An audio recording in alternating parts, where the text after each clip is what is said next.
名は内葉サスケ。 Call me when you want, call me when you need. Call me in the morning, I'll be on the way. 名は内葉サスケ。 Call me when you want, call me when you need. Call me in the morning, I'll be on the way. 名は内葉サスケ。 Call me when you want, call me when you need. Call me in the morning, I'll be on the way. 名は内葉サスケ。 Call me when you want.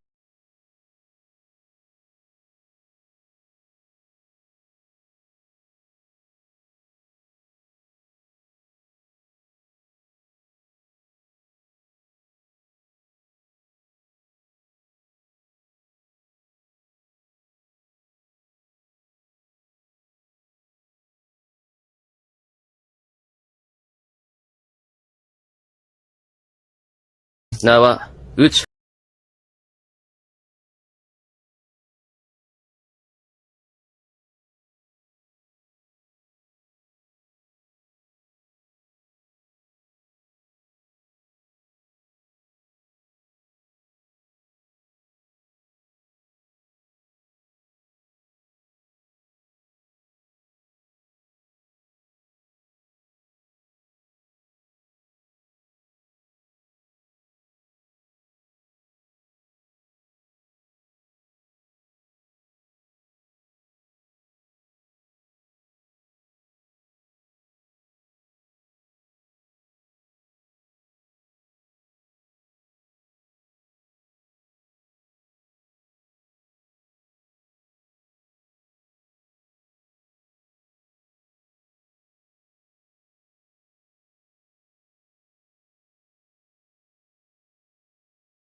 Welcome, ladies and gentlemen. I hope you're doing really good right now because I for surely am. You all are watching the Legends Unleashed, and guess what? The stakes are high, just like the hype, and it is time where you have to bring all of your cards on the table because this is the lower bracket semi-finals between two of the most amazing teams, which we never expected to see down here.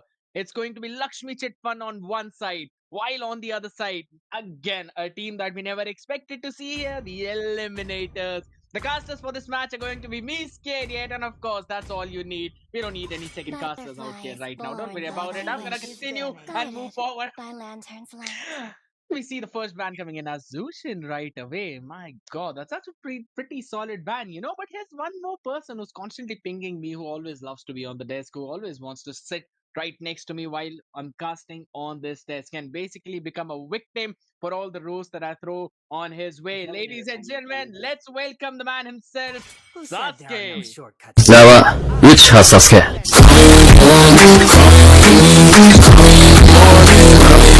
内葉 Wonderful introduction. I was not hoping that introduction, and I do believe like I was the number one victim. But let's move on to the draft, shall we? Because we are seeing the top two unexpected teams, or we should say the fan favorite teams.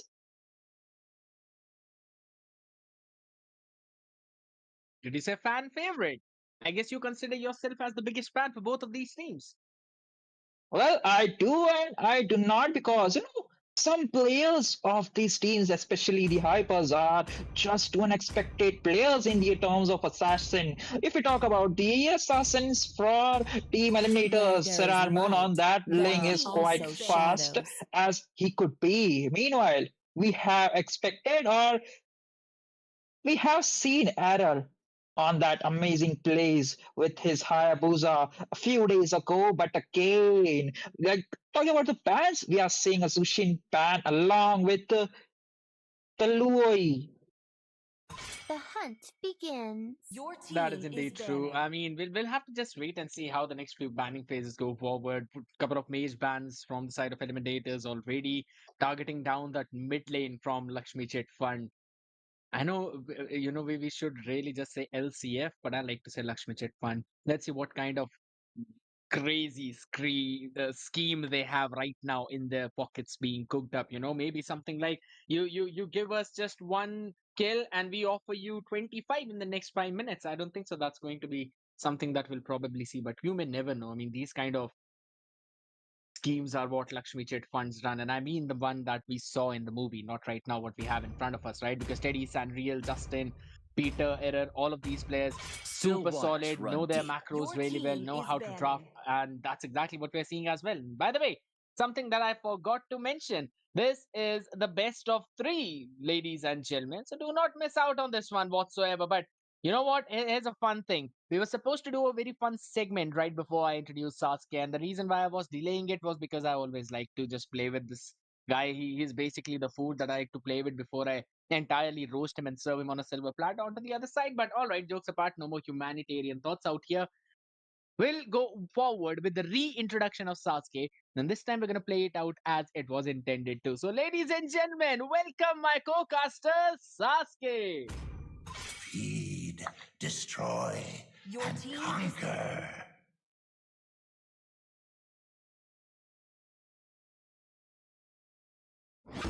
I see lots of Your prey. team is picking. Never mind. You know what?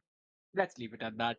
I don't think so. It's your day today, though it never is. But today is specifically a day I don't think is for you. But one thing is for sure, Eliminators are thinking to start it off on a very fiery note, picking up the Roger right away as it was left open.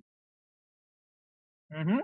Grabbing that Roger 40 millimeters could be coming in handy, but look at that. We do see a Hayabusa open right away along with the Thylos, and there is also an Edith pick, but this time Error will be locking down that Xbox for himself.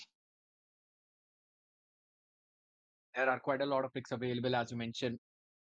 Locking in the ace block, I think so is a pretty good answer, but since the Ruby has been banned out, what do you really have to actually stop this Roger on the other side? Maybe a high loss, all right.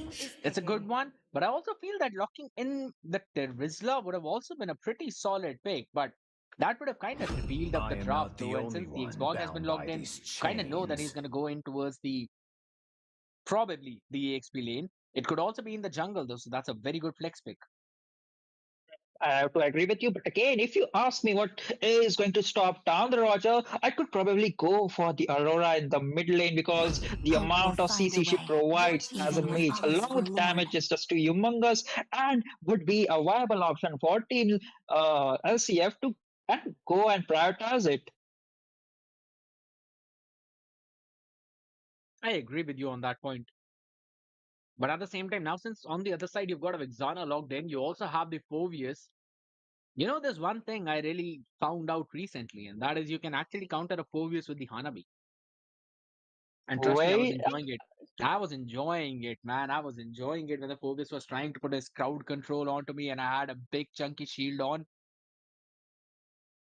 I know you are quite a big simp of Hanabi, but let's not take it that far because personally I don't think so that is quite a good option. But again, I'm not gonna I violate am your favorite hero because vengeance I know the incarnate. consequences of it.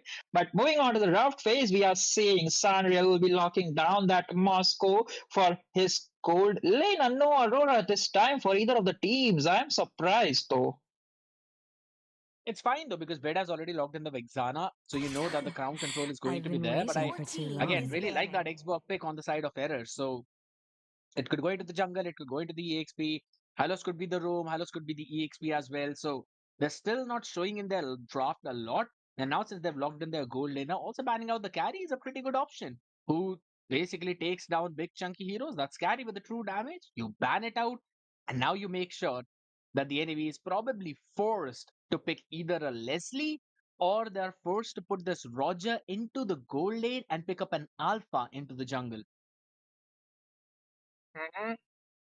Well, that could come in handy as well. But again, I'm thinking about a Hayabusa ban this time for team eliminators. They could probably ban out the Hayabusa or they could pick it out. But again, it is the camel up to them because Hayabusa as of Your now team is quite likes open along with inventions. the Alpha. Just you mentioned it.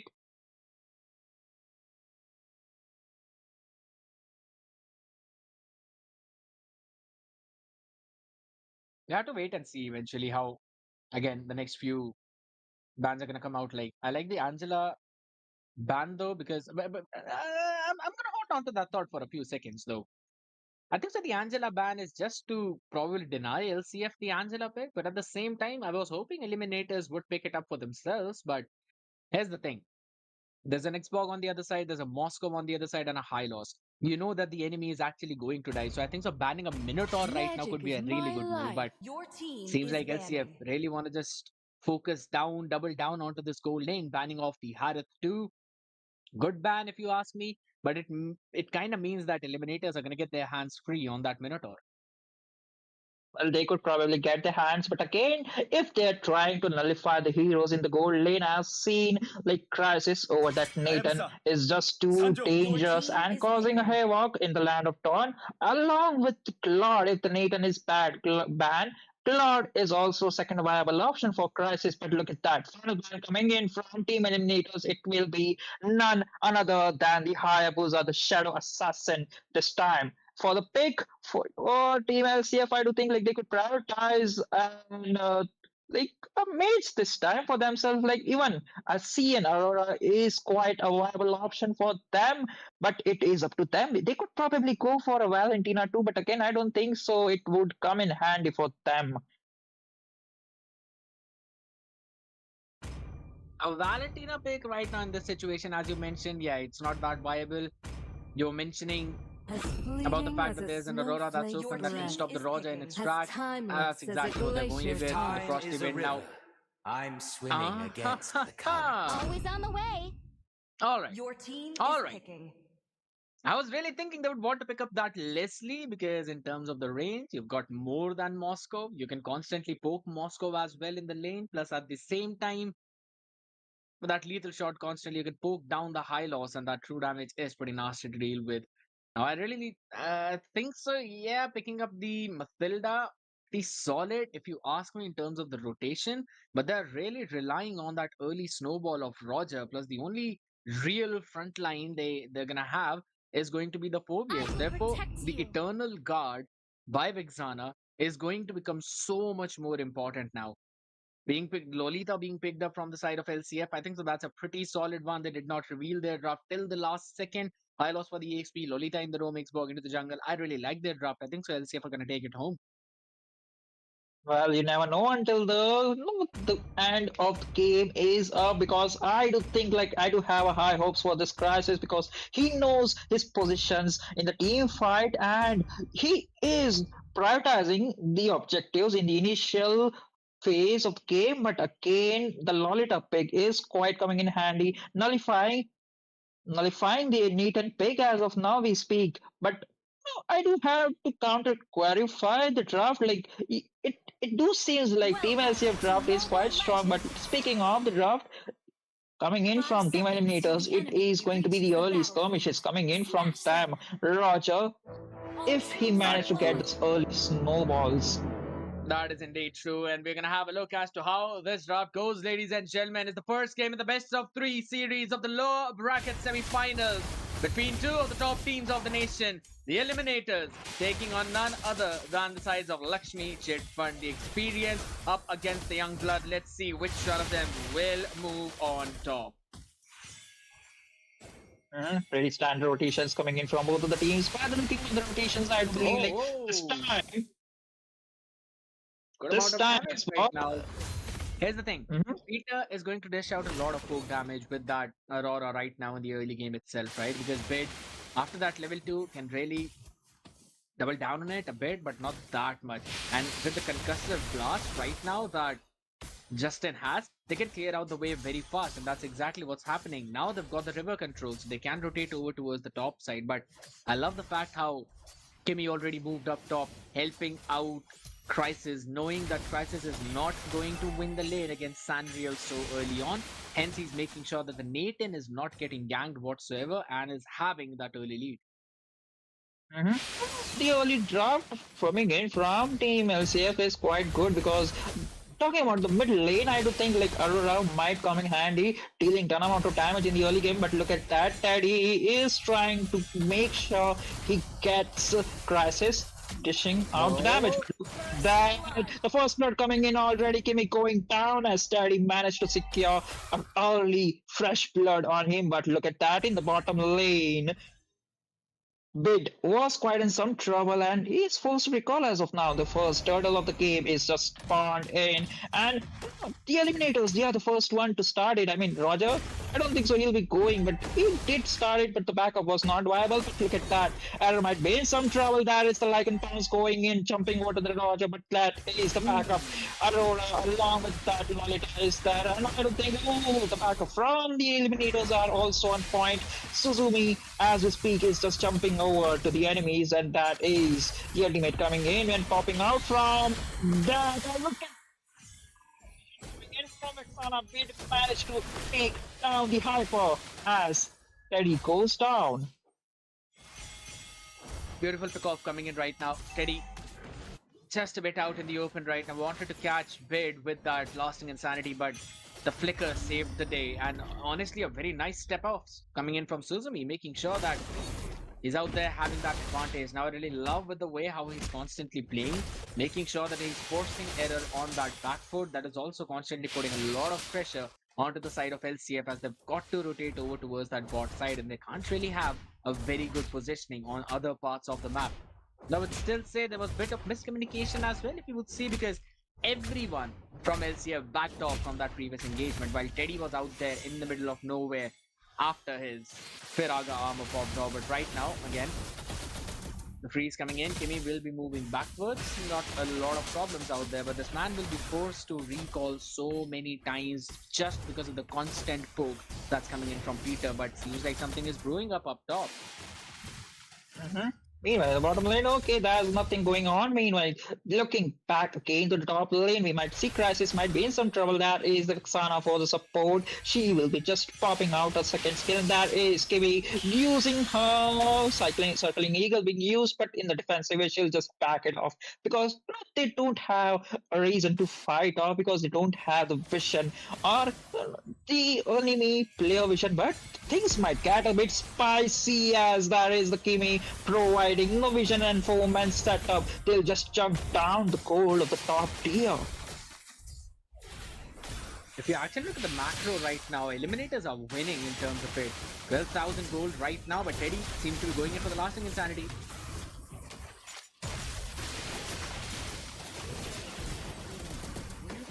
Yet another big performance coming in from Sandriel being taken down, though that's a big problem because it's double already coming in for Serarmun onto that Roger, trying to make sure that he's taking them down, and this could be a 3k definitely, but the Pride of Ice is there to save Aurora for a few seconds as the Frigid Wave comes in, trying to stop them off. The shutdown in the hands of Error, taking one of them down, will finally fall as well with the constant damage as Bid takes him off. But look at the gold of the top lane.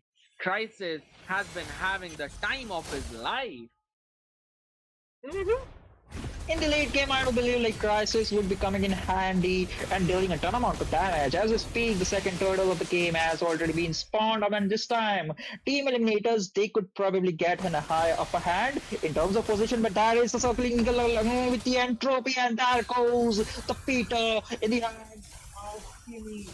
The damage, dealing too much damage. That is the Teddy. Along with it, Phobia's just jumping around him like nuts, making sure the frag armor is out and his team will be there. But that is the lasting insanity going around, and that will be Roger securing a free and contested turtle. But look at that prolonged fight. Two of the members of LCF going down. Again, a miscommunication is all I think is off right now. But look at that, Sandriel going again with his fear of destruction, but it'll be going down very badly. Not something we expected, but yet again, this is in terms of the macro that right now LCF are losing, right? Because they had the drop. They had it all set in stone, right? 5-5-5. And no way LCF are losing this run because they've got 3 diving heroes on the other side. You got the Xborg, you've also got the high loss. Moscow, you could consider a bit of it as he has still got a low rate, so would want to be on towards the backside of the enemy when Xborg as well as the high loss are trying to distract the other side. But right now, again, you look at the goal lead, it has surged from 1,000 to 21 to 16,000, 5,000 goal lead right now. But defensive glorious path will being used with Circling Eagle as Roger joins in. Teddy is going to be taken down. Like and Pounce is there. Perfect play coming in. Error will be moving backwards, trying to save his own life, but nothing apart from that could be done as now the mid tier 1 should eventually be forced. Justin is there. No Circling Eagle available. A lot of damage being done with the Hailstorm Blast as well, but the kiting from the other players is just perfect. Kimi is the only one who's now having that advantage. And this is the strength of Mathilda. You want to play aggressive when you've got a Mathilda. I mean, you always got and back on opposition. That is the Ammonium Blast connecting 2 members, but again, the Crisis. That is the Dragon Powers. Crisis is on a maniac, getting the triple kill for his team, and there goes the Hungry Wolf for his second kill as that ace to wipe out for Team LCF, and Eliminators just marching down, forcing their way to from the mid along with the top lane. There's yet again them playing onto their macros now, and all the tier 2s will be taken down. The third turtle has already spawned in, but seeing how Eliminators are just so far ahead, almost 10,000, 9,000 to be specific right now, I think so they should leave this turtle and go for that 8-minute law to try and force down onto that inhibitor. And that's probably what they're also deciding to do. 8 minutes already, now the Lord has spawned, they have left that turtle. Sphere of Destruction will also confirm that they're not forcing the turtle down right now, so the map control can be established a bit, but Eliminators and their macro are winning it perfectly. Forcing down the far lane minions to go towards the tier 2. 3 players from the side of LCF bottom side. There's no way they can contest for this Lord, and this should be a free Lord. And as I say, they've already melted it down. Look at that Suzume dealing and but he is making sure that he is doing what he needs to be done, fighting a 1v2 situation there. And might be in some trouble again. There is this Armon going to Whoa! again some trouble. The frog armor has already been popped up, but look at that Bid doing the execution, taking the kill for his team. That was an impressive one because I was about to mention even on top when Bed was half his HP. He still did not use the Eternal Guard whatsoever. He kept it safe. He knew it's an important ability for the team fight. Now Teddy being chunked down to such a low HP with the Faraga armor already down to half. The Circling Eagle being used up with the bongs coming in from Suzumi as well. Will be stunned up towards the wall with the fear of destruction. But Sanriel has got no damage whatsoever. This is unreal, not Moscow. Suzumi will finally fall as Sanriel picks up the kill. But no inhibitors fallen as of yet. Solid defense coming in from the side of Lakshmi Chit Fund right now and will eventually make sure that it stays that way. Not even the next wave will be able to take down that inhib. Beautiful. Suzumi overextending a bit, just overstaying his welcome. I mean, technically, I do think like even if you are phobias, if we are just too deep inside the enemy backline, there is no way out. You have to fully commit. So we know that hero is quite a double-edged sword, and he did what needs to be done, going fully engaged over to that Moscow, trying to make sure it does ton of damage, making sure he gets him in the process for his life.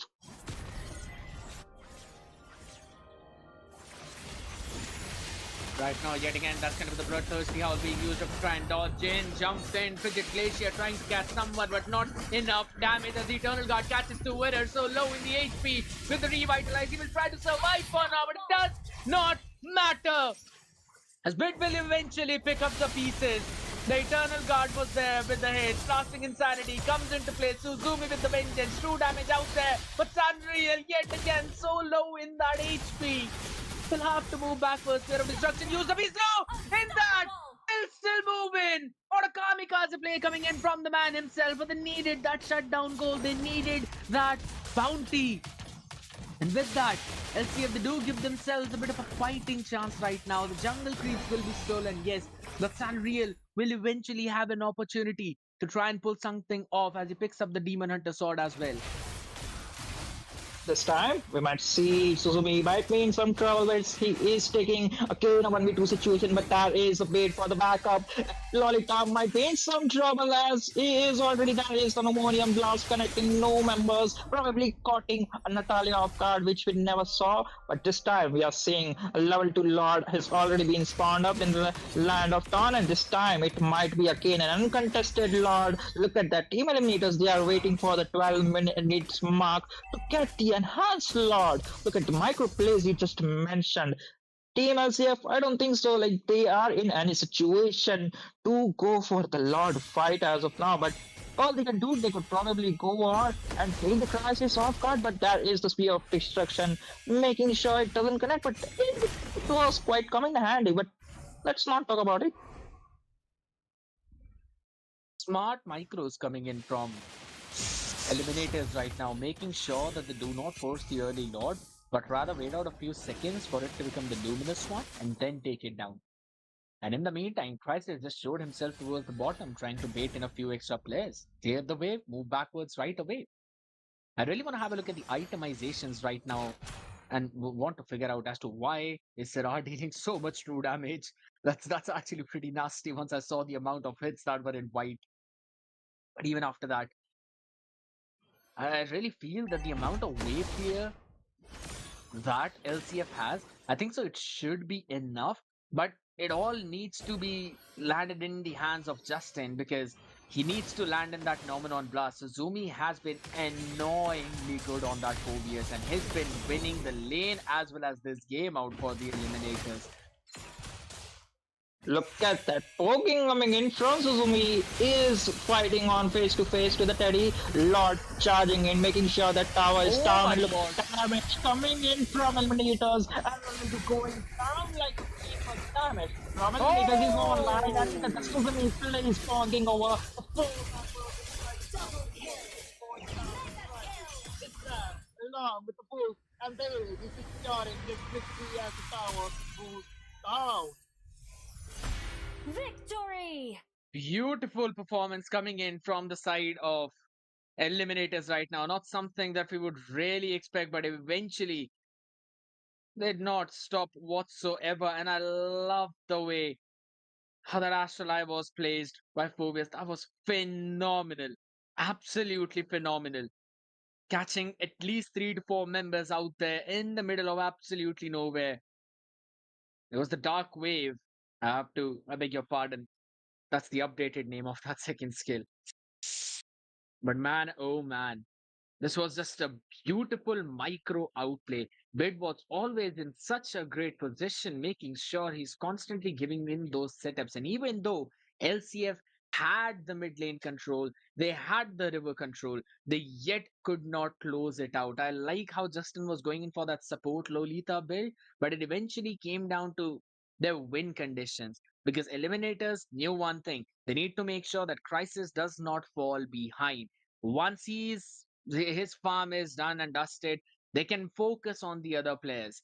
But that's something you always have to worry about when you're playing against an 18. You've got to shut him down early whatsoever. And that is something that did not happen from the side of LCF. Plus, I'd have to give it to Suzumi. Man, oh man.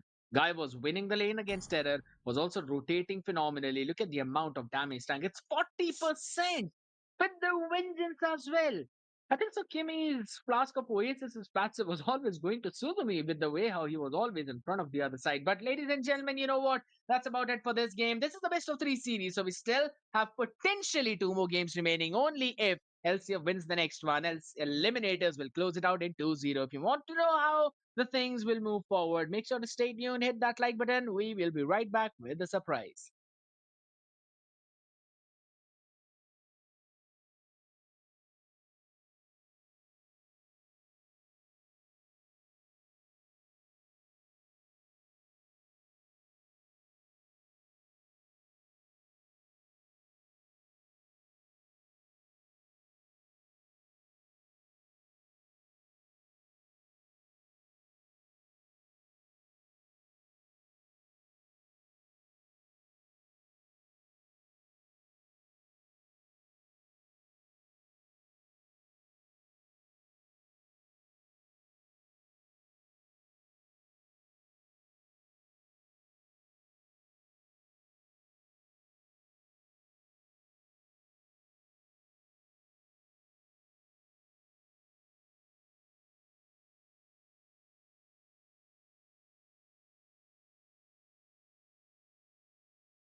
After that exciting first game where eliminators, even though I really thought they had a sussy draft, were eventually able to come out on top. Now the sword is hanging onto the necks of Lakshmi Chit Fund. Are they gonna get caught? Are they gonna be caught in their own schemes? Or there's some ace up their sleeve that is remaining, which none of them has seen. We'll have to figure out what kind of era fairy right now they are planning, ladies and gentlemen, as the one to try and decipher it with me is going to be none other than the man himself in action, Fredo. How are you doing? And it's an honor to be casting with the one and only Skadiet, and I just can't say how happy I am doing this right now. And as I'm speaking, we can see a Ruby ban going on. And this Ruby has been annoying this entire season. Skady, have you faced it in the game as well? Oh my man, I play the Ruby into that gold lane. You have no idea how much I enjoy playing that Ruby and how much I hate seeing it on the other side. So again, Butterflies born standard by bans my coming in from wish, both of these guided teams, by Ruby, lantern's Lucian. light. I think so it's absolutely fine, right? Understandable. They would not want to face anything that can actually break the enemy composition. But since we're talking about that, do you really think that in the previous game Roger should have been banned out? Yeah, actually, the Roger was able to snowball, but even though the Roger was banned out, I think the composition of Lakshmi Chitfund was quite strong enough to carry the game. But I don't know what happened to them in the game. They were like, Who said there it are no seemed like they were shortcuts in nervous and there life? was a, I literally invented communication one. breakdown or something. But they didn't seem to be able to coordinate and, do well in those team fights. I would 100% agree with you on that point because even in that very first team fight when I was here on the desk with Sasuke, I mentioned that Teddy on that Xbox, he went in for the lasting insanity while the rest of his team they were moving back. So it seems something like they I kind see of want to lots of bait the other gray. side, but Your again, it team was is Teddy banning. basically isolated and eventually gets taken down too. So those were some points where even I thought maybe there's some miscommunication hitting into the side of LCF and there's some question marks out there, but hopefully all the jitters have been shaken off right now because we are seeing eliminators ban out that Roger. So no more bloodthirsty howl or the lichen pounds of that werewolf. But that still leaves both Ling and Hayabusa open. And if in case LCF decide to leave both of them open, then the choice is going to fall into the hands of eliminators. Are they going to let either one of those assassins go, or are they going to try and give one to the other side and take two for themselves? Well, like you said, the assassins are still open, but it will be a very confusing pick for both the sides right now to go with the assassins, especially because the assassins do not perform very well against tanky heroes. And as per my knowledge, I think both the teams like to play a very tanky composition. Just like in the last game we saw an Xborg and a Hylos on one side, so it might be very hard to just lock in on that assassin too early. There's another thing, right? If you really think about it, the Angeling combination that we always talk about, the Angela and the Ling, that's something that you could also say is game breaking. And you do not want to face up against it whatsoever. Because I still remember back in the MHC when we were watching the Esports World Cup, the only reason why SRG won and one of the Still main waters reasons run was deep. because of Your Sekai's team is Ling picking. as well as the Angela coming in from their side. So that's something you cannot let loose and you cannot give. It literally is a combination which can 2v5 the other team. So I really feel that giving up on that is Your team something is pretty picking. solid. But right now, Zask has been logged in right away by Peter. It was left open, but it leaves the room for the Angela, for the Hayabusa. This is so much on the table right now. Even the Terrorist, I was about to say, is very good when it comes to countering a Zask. Yeah, Terizla is a very good hero indeed for countering a Zask. And the Angeline combination which you just talked about, man, I cannot forget seeing skies on that link. Especially the Angeline combination. It's just so deadly, it can do a 1v5 so easily, man. And I would love to play it in rank, but I don't have an Angela yet. But I anyways. see, I see, I see. You're doing some Sanjo. personal Your attacks on team me is as well, my picking. man. Yeah. And okay, as we speak, we can see that Sarar Moon is locked in on his Hayabusa. Man, this Hayabusa is something that I have been waiting to watch for a while now, and I will expect Sarar Moon to do some crazy stuff with those shadows. But what do you expect next from the side of Lakshmi Chit Fund right now? I mean, something along the lines of a Kaja, let's be honest, because you want someone to lock down the Hayabusa, and I don't really feel like an Aurora or maybe even a Vixana are going to be a good choice because of the way how he can jump around using those quad shadows. Plus, there's Suzumi on the Thams on the other side. The man was a maniac on a 4vs, so we can only reckon what he's gonna do I am with the priestess with of this primal Terizla. lightning, the hunter of I all the beg your evil pardon, but gods. for Chivalry now is they're gonna dead, lock in the and I Edith will along with the revive it. Clint. So they're showing their cards a lot. Edith is the only flex pick right now in this composition. I think so. Picking up a Kadita would actually be pretty solid, or maybe locking in the Valentina from the side of Eliminators is something that can actually close out their first phase of draft really well. As a snowflake's breath. Never mind. Yeah, As Why that would would it have be? been a timeless as very a good pick. glacier's heart. The Valentina would have been very good here, but they have decided to go with the Aurora. But I don't think Aurora is bad as well here. But seeing the Valentina, copy the ult of Zask and during those team fights having two Nightmare spawns, that would have been very nice to watch. But okay, we'll miss out on that in this game. But Aurora is actually a very good pick here, considering the amount of CC that we need for the Hayabusa to be able to deal damage. Man, Fredo, I would have loved to see that Valentina. sometimes you think of some extraterrestrial combinations on the battlefield. If you know, you know. If you know what I'm talking about. But two nightmare spawns, both of them not from this planet, or at least not from the land of Dawn itself. If you I think about it. understand, man. I No, understand what you're saying. there's some people in the lobby itself right now sitting with us whose name starts with SAS, and they might not understand the reference. But we'll not talk about that. Why really? We're gonna look at the next few bands. Brock has been taken out. So some heroes that can actually give that setup into that roam position and can also play a bit of an anti-CC. I like the idea from the eliminators. Yeah, the idea of banning out the Grok is very good here, and as we speak, we can see that the Harith has been banned out as well. Man, this Harith has been very annoying to both the teams in this draft, I guess. So they have decided to ban it out 2 times. But what do you say? Do you think Crisis will pick up Nathan again, or will he go for Moskov? I mean, if there's a Clint on the other side, can you really pick up a Nathan? Because a Clint should have the advantage, unless eliminators pick a fast rotating mid. I think so. Banning a Mathilda right now for the last ban of Lakshmi Chit Fund would be a good option. But since eliminators are one on the other side, I think so they can also ban in something along the lines of a Minotaur, or maybe they can take care of a Franco too, because you don't want that bloody hunt on the other side once Sarah decides to jump in. There's a Terizla on there, and but they actually take care of an Alpha, not allowing that jungle flexibility to the side of LCF. Yeah, but something just crossed my mind. Maybe a Nathan, sorry, not a Nathan, sorry.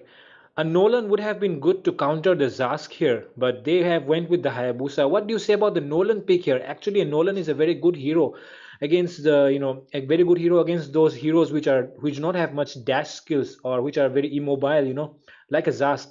So what do you think about that? Would a Nolan have been better here instead of a Hayabusa?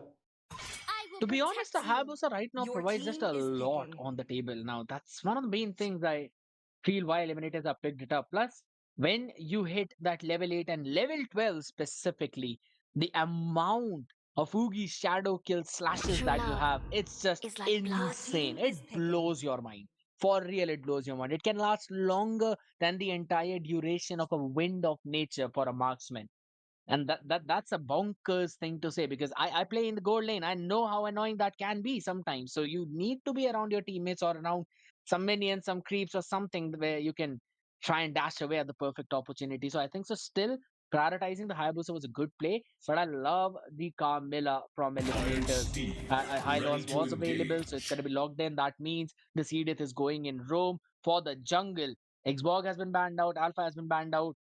I think so. Picking up a Nolan for themselves could also be a pretty good option to try an early snowball, or maybe they can pick up something along the lines of I was about to say Lancelot, but they want to go in for a Martes too. But here we go. I called for it. I called for a Nolan. They lock in the Nolan. Man, I am myself a Nolan player, so I would have really liked to see a Nolan right now, and I'm loving that Time is the a team river. LCF has I'm decided to swimming pick up against that the Nolan. current. And well, just like I said, Crisis has locked in on that Nathan. Crisis with his Nathan has been able to, dominate the entire tournament, I guess, carrying this team of eliminators till here in the semifinals. So I think it will be a very nice game here, right, guys? Seeing this Nathan against the Nolan. Let's see who plays out. And this Clint against the Nathan will be a very fun, face off to watch in the goal lane as well. Fredo, Let's go. give me one team. Who do you think is winning this one? Tell me quickly before we move into the game. Well, if you look at the drafts, I am really confused right now. But do you actually want me to choose one right now? Fast, quickly, fast. You've got 5 seconds. Okay, then I will go for Lakshmi Cheat Fund.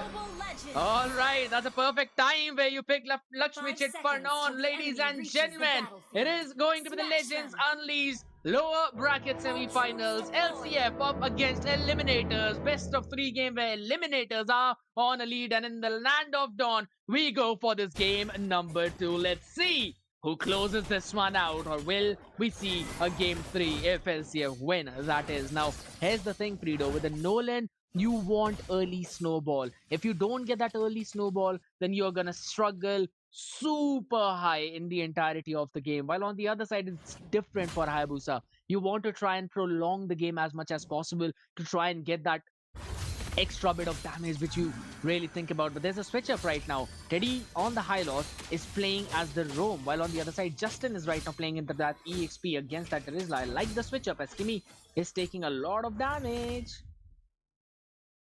Well, you see that these things are happening in the mid lane right now, but I'm really busy watching the micros happening between the Nathan and the Clint. But this Nathan is winning out the Clint actually. But okay, there's something going on in the bushes right now. Yeah, absolutely. As again, the Pride of Ice was eventually popped by Bed, but does not matter. They were able to take down Peter. Overextension from Teddy with that high loss onto Kimi is something that resulted in Serrar getting that early level 4 as well. On the back of the kill, he picked up on high loss, and then both Kimi as well as Bed forced out Peter in an off position. But I like the fact that right now Sanreal is the one who's trying to push his advantage against Crisis. But here's the thing, Crisis, it's absolutely fine. He can take in a few blows early on. Oh, look at this Dead Ghost trap, and there comes in the Court Shadow right now, not yet picked up, but again, it does not matter as Peter gets deleted. Error finally takes down Serrar as he overextends a bit, but the penalty zone comes into the play as well as Error. I'm gonna take that back. Teddy is not going to survive whatsoever. Missed that onto that lane. Justin wants to pick off Bid right now. No more Pride of Fire. A beautiful sidestep coming into the play as well as the Hailstorm Blast. The Frigid Wave was already used up. The stun misses. The Lightning Strike is not there. Finally, Picker being forced off Justin. The misplay after misplay, or you could just say the outplay coming in from the man himself as Suzumi tanks up the entire fracture, which eventually Kimi is the one who tanked it up. Well, it will survive from all of that onslaught. Beautiful play from Eliminators. And that was a very beautiful play from Eliminators indeed. And we can see the Hayabusa taking up the turtle very easily right now. Crisis is low, as I can see something going on in the bottom lane. Will Crisis be able to survive? And Crisis will go down to the Nightmaric spawn, I see. Finally, Peter is the one who actually picks up something. The man was being picked off so many times, and they can try and force down the tier 1 on towards that bot. Kimi there, Glorious Pathway, use of the Curse of Blood, connects 2, and the amount of damage is absolutely insane. Kimi with the beautiful Bloodbath takes down the man, Sanreal himself. No Sanreal, no more fight that can happen. And look at the position. Build Serrar, they will be able to take Teddy down. There's nothing available to save that man apart from just the rejuvenation, the regeneration, which is not enough when there's a Shadow Ninja hitting slashes onto you, and Serrar wants to force it even more. Sanreal knows he can't move forward, and the bottom tier 1 goal is out. Crisis will be really loving that goal right now, and he really needs that to scale up and level up and do something in the game, because he has been on a KD of 0 to 0 for a while now. Absolutely, but again, Kimi will eventually be able to run away from all of that onslaught that was being put on to him. You can look at the level differences coming in already. Level 7 on Suzumi and Serrar, and rest players are level 6. On the other side, the highest is level 7 on Error, and only one person, that is Justin, who is on level 6 as he's playing the EXP. That's a big problem. Again, a quad shadow kill coming in, trying to take them down. Peter, low HP, no more HP remaining for the man, but just enough to try and survive. Serrar just could not get those shurikens on the perfect time, though. 10 seconds for that turtle. A good decision to retreat, as now the buff rotation is going to come in, but the advantage in the hands of Error, we're going to talk about that in a while, as the frigid glacier was used up only for the flicker to be used by Justin as he tries to catch Suzumi in. So the man is just so tanky with the fracture coming in. Kimi has finally fallen, but does it matter? It absolutely does, because Unreal was trying to follow it up and was able to take Crisis down. The flicker being used up by both Sanriel as well as Suzumi, who will try to survive, but Teddy does not want him to go whatsoever. He tries to catch in, the execution strike is there, and Teddy will eventually have to concede whatsoever. The tier 1 should fall, but overall, you look at it, it's a good comeback from Lakshmi Chit Fund. It's a very good comeback. And if we talk about it, then Lakshmi Chit Fund has been losing out, in this, in the early game, but they have been able to recover pretty well right now. And as we speak, we can see the Hayabusa poking a little bit with his shadows right now. But, I think the team fights should be, going to the side of Lakshmi Chit Fund. But we will not count out eliminators yet. And Crisis is, suffering in this game a lot. I expect Crisis to do a lot more on that Nathan, actually.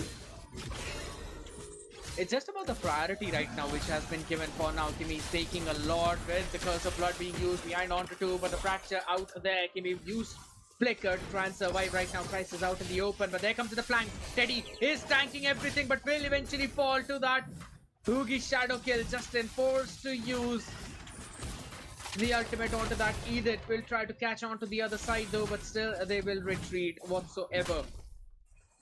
A good pick-off coming in. But overall, in terms of macro, LCF are now having an advantage. Yeah, LCF do have a pretty good advantage right now. But don't you think the side of... Okay, as we speak, we can see Error doing some damage on Kimi, but Kimi will survive at a very low HP. And the side of, the side of LCF has just been dominating so good in this game. I think we are going to see a next match. I think so we could, but here's the thing. Kimi has now completed the Radiant armor. And I think so he's also picked up, yeah, that Red Knot armor was already there. And on the other side, if you think about it, completing the anti-cuirass will mean that Clint is gonna deal a lot less damage than you would normally expect. And the later this game goes, the stronger Serrar gets on that Hayabusa. Hitting that level 9 means he can take onto Sanriel, who's nowhere close to building any tanky item or even a Wind of Nature. And look at the positioning. Man has been just staying put. Teddy finally scouts him out, uses up the Glorious Pathway along with the Revitalize, but will catch absolutely no one, as in the mid is where Fracture was used up by Error, but Suzumi surviving every single piece of it with just a cost of his flicker. I really want to see a turtle still coming up from the Hayabusa right now, but okay, they will be able to zone out the Hayabusa, and the Hayabusa will not be able to steal the turtle. And there's a lot of things going on in this match right now. But the main thing which I really want to see right now is the fact that Crisis, jumping up in the late game and doing something for his team. But this Zask pick, his KDA is 1-1. Do you think the Zask pick has actually been very effective in this game? Like, considering the way that Zask has been, such a meta hero, but his KDA is just 1-1. Who do you think is shutting down this Zask right now? So again, with the way how things have been going, if you really think about it, we'll talk about that in a while too. As for now, Suzumi is tanking up a bit of that damage, though again the Dominator's Descent was not used, and Sanriel pretty low onto that mana, already has the Endless Battle, but I don't think so the regen is enough right now. Serrar has been spotted, Error is out here in the bush with the Dominator's Descent now being used up. Suzumi has to be forced backward, the retreat comes in, Serrar will survive with his buff as well with the Curse of Blood and the Frigid Wave, not connecting onto a lot of people, just a couple still tagged up by that Curse of Blood. The fight will finally concede as both teams go on for this stalemate yet again. The reason why Peter is not able to freely perform is because Zask has a very slow wave clear. And that's where Baird comes into play along with Kimmy. They clear the wave very fast. They're in position to punish Peter before his level 4. They punish him a couple of times. But after that, I think so Peter has been playing pretty smart if you talk to me. Peter has been able to catch up right now with his KDA and with the damage that he is dealing, man. Yeah, you're right about that wave clear, man. The wave clear of Carmilla and Aurora is just way faster than the wave clear of Azaz, and that's why they're able to make quick rotations and provide backup to the lanes, because of which we see that the lanes have been dominating on the side of LCF. But I'm also interested in knowing that if this Hylos with his KD of 050 is providing any value to this team right now. You know what? At this point, I would just say that he is soaking up a lot. I want to have a look at his items too, because I think so he's trying to cook up something. Oh my god, Dominator's Descent at the last second being used up will finally help him survive. Now here's the thing. The reason why this Hylos is going in a 050 is because of the fact he's gone in for a Thunderbelt, along with now the second item is the Clock of Destiny. There's nothing to counter the other side. The only tanky player is again Justin onto that Edith, who's got the Dominance Ice along with the Radiant Armor with the Thunderbelt too. During that entire conversation, the Lord was perfectly taken away by Error. Now that's because he is over farming like anything. He's level 15 already as compared to Sarah's level 12. A lot of damage being tanked in. Teddy now jumping in as well with the penalty zone connecting onto Error. Finally being caught, but uses the fracture to try and dodge the frigid glacier. Beautiful, but there we go. Sarah tries to jump in. Not enough marks right now. Hence, his entire shadow kill was split up into 3 different people with a flicker coming in along with the onwards. That's going to be a fake onto Serrar as it finally falls, but it gives enough time for Crisis to clear out the Lord. And Serrar Moon was just unlucky there, I guess, because his shadow, the position of the shadows was not enough for him to escape. And that flicker, I will say that it's undeniable the skill we require to do that. Justin has just showed us some good mechanics with that Edith. But as we speak, we can see the Lord has went down quite easily without being able to take out an inhibitor. So I think the Lord has not been utilized to the max potential by the side of LCF. But I expect this game to go on more longer, because the side of eliminators have a very good lane clear, so they will be able to defend multiple lanes at a single time. Especially that Nathan will be able to clear that lane quite easily with his first skill. Oh, here we go. The jump in coming in with a glorious pathway as again the Frigid Glacier not get used up. Kimmy out there on the backside trying to survive whatsoever with yet again the full-fledged damage from the Hailstorm Blaster. Suzumi catches the first one. Justin wanted a flank, but he could get nothing. And with that, LCF lose on to Teddy. Finally, he's got 1 assist though. I think so that's a big win. That's a big win for Teddy right now. I mean, I'll be embarrassed to say this, but okay, a 061 is not bad considering the things he is providing for his teammate, soaking up that damage at the front line and also providing the vision. But I really expected him to go for a different build, but do you think the stacks of the Thunderbelt and the Clock of Destiny will be useful in the late game? Nope. Oh, did you see this? What happened? That was a phenomenal 1v1 coming in, and with that pick, they can now try and force the tier 2 on that top side as well as Teddy will be forced backwards. Nathan doing so much more. I just want to see Crisis hit that level 15. Go in for that play as again Suzumi went in for the penalty zone. Now could be punished as well as everyone joins the Frigid Glacier on the backside as Sandriel was pushed backwards. There it goes. And along with the Dominator's Descent, who's trying to catch someone, the entropy is also popped up by Crisis, who still wants to survive. Freddy just jumping onto him like a maniac, but Sandriel is the man who picks the first one off, and it is Kimmy. And with that, they get the priority in the Lord Pit. Terror also has got his retribution, is up, good and going, but look at the positioning of Suzumi and Serrar. They are so very ready to try and go for a steal. Suzumi and Serrar are quite ready right now, even though they have a man down, because this Hayabusa can retribution even when his ulti is activated. That is a very nice update on the Hayabusa, and because of that, I think Serrar will. Absolutely, sorry to cut you off there, but that was an insane combo And with that, first pick already going in, Suzumi super low will be taken down. But look at Error behind the man is absolutely maniac. Catches Serrar in the midst of it all. It's got the retribution available. Suzumi super low in the HP as Crisis now wants to join in. Dominator's descent used up to try and tank the damage of Lord as Unreal finally falls too. They have to give it up for it. But Error messes it up. Jumps in the Lord pit, gets taken down by the spinning strike. And Crisis steal it away. LCF cracking under that pressure, cracking against the eliminators, and now are on the verge of being eliminated themselves.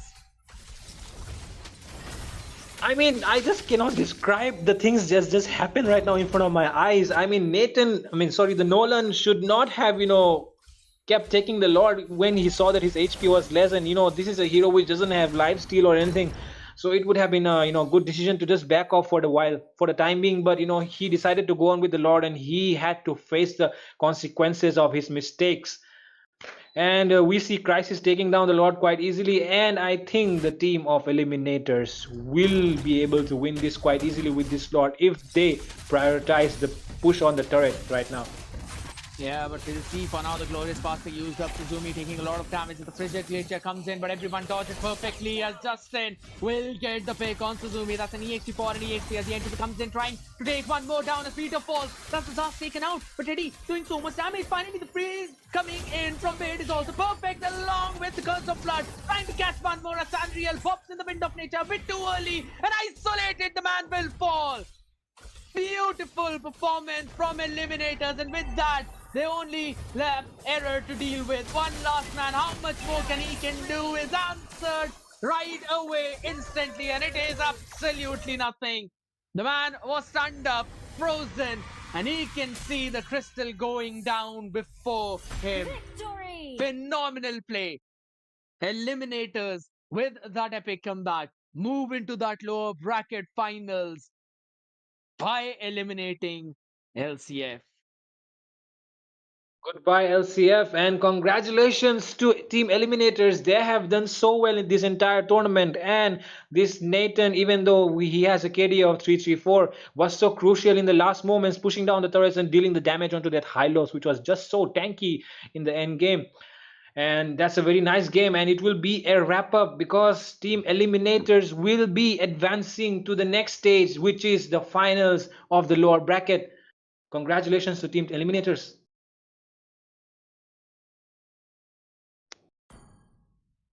As you mentioned, outstanding performance, damage being dealt from both the sides. But we'll have enough time to break all of that down, Trader. Thank you so much for all of that. It was really fun to be on desk with both you as well as Sasuke. But ladies and gentlemen, as he mentioned, we'll catch you guys in a while though. Don't go anywhere because yet again the lower bracket finals is after this short break. So stay tuned to see who joins APM in that grand finals.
All right, guys, welcome back again after a long wait. We are back again to a lower bracket finals. The winner of this finale will be joining the grand finale tomorrow, facing ABM in this grand final series of the tournament. This is the Legends Unleashed, and definitely, ladies and gentlemen, this is going to be a best of five series. And sadly and sadly, Scariot won't be joining us to another exciting match between these two teams. On to the left, we have the John Tonsing facing off Team Eliminators on the right side. And Who joining said me there on the are no caster's shortcuts in desk life? is I the literally legend invented one. Silverhawk himself.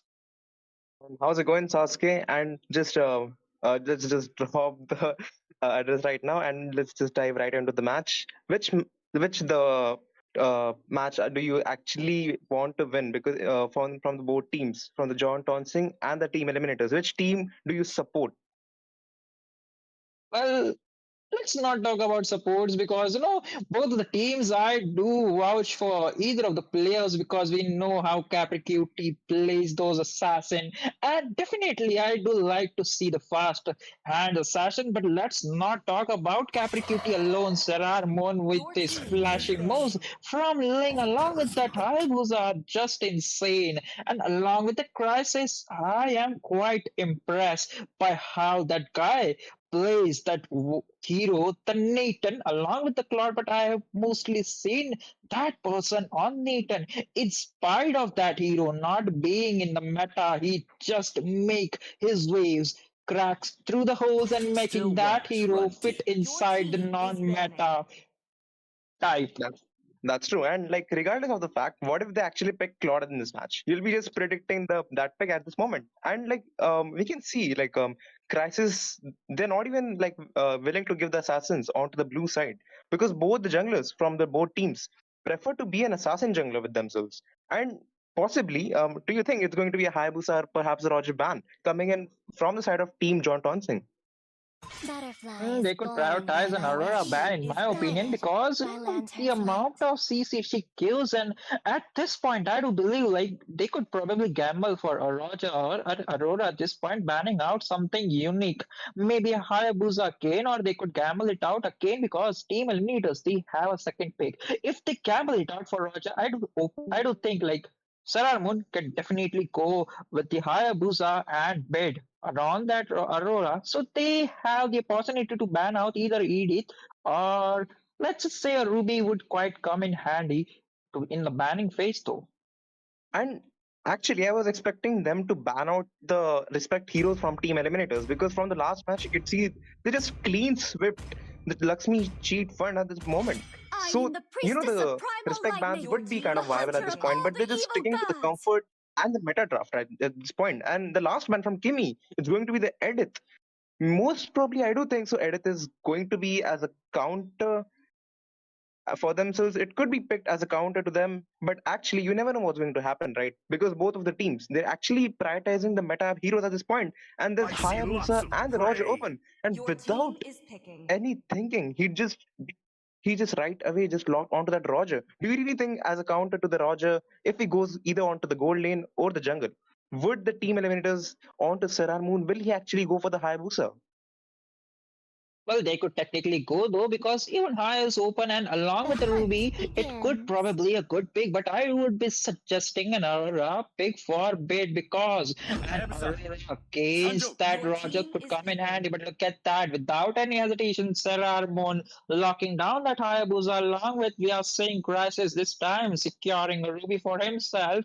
It seems like the Ruby will be played on the gold lane. That's true. Like my prediction was actually right. They just gave one hero and just took back two. As Like the Ruby, fleeting it is as a also a meta hero. And snowflake's breath. I am like not the As only they're going time with the one. melts Aurora into and the glaciers Phoveus. hard.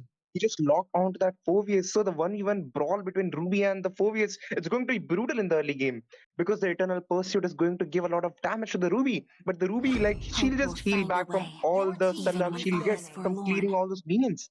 And the poke from the first kill coming in onto the Phoveus.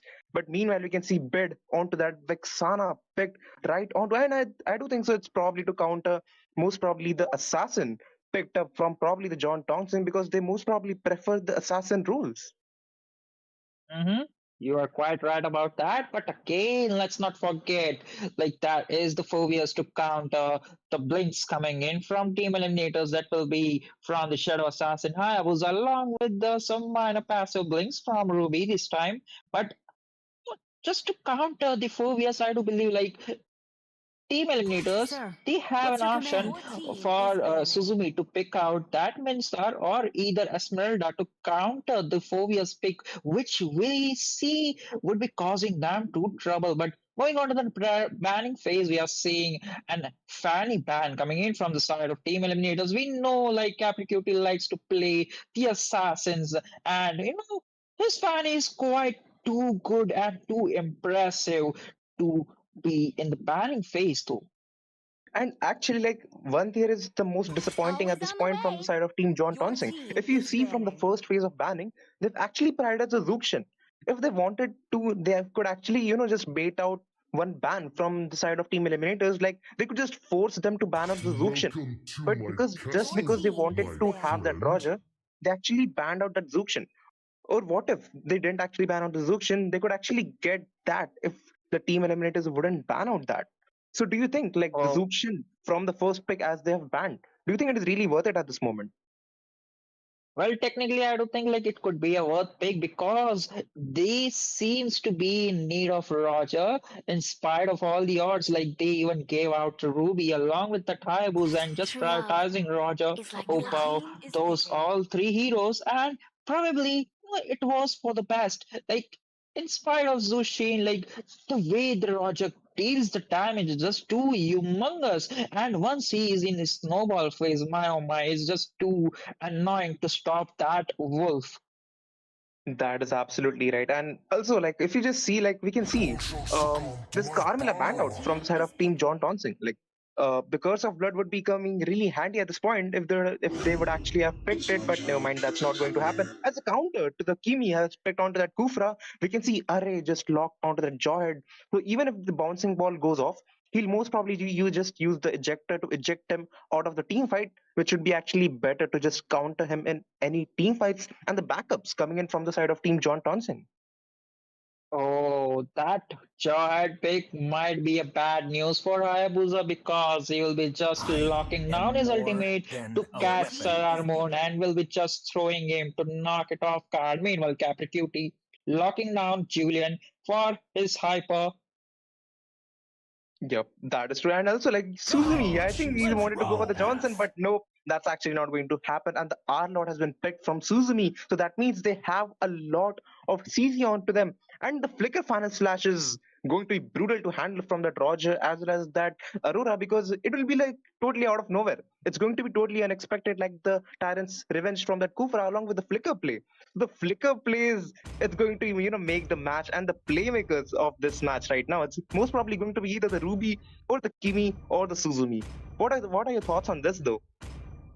The three heroes that are Ruby along with this Arlot and the Kufra you mentioned, like those three heroes are quite to backline jumpers, and definitely all three of them has to ton amount of CC. But let's not forget creator on that phobias, like he will be, I do believe, the star of this game because the amount of blinks team eliminators have at this point is just too much. But we'll be talking about it later as we are proceeding to the land of Dawn. Ladies and gentlemen, this is the game number 1, a best of 5 series between these two teams. On blue side, it will be John Tonsing taking on team eliminators. Over to the right side, both of the hypers are just making sure they get their buff rotation and are proceeding towards either of the ganking lanes as of now.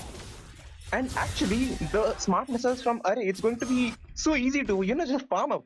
If you just see onto Sirar Moon, he has just finished onto his red buff and he wanted to go for the blue buff at this moment. But the Litho Wanderer, they actually wanted to contest for the Kimi, and the bid was there to just steal the Litho Wanderer. But the retribution plays from Cap Duty is just going to give him the Litho.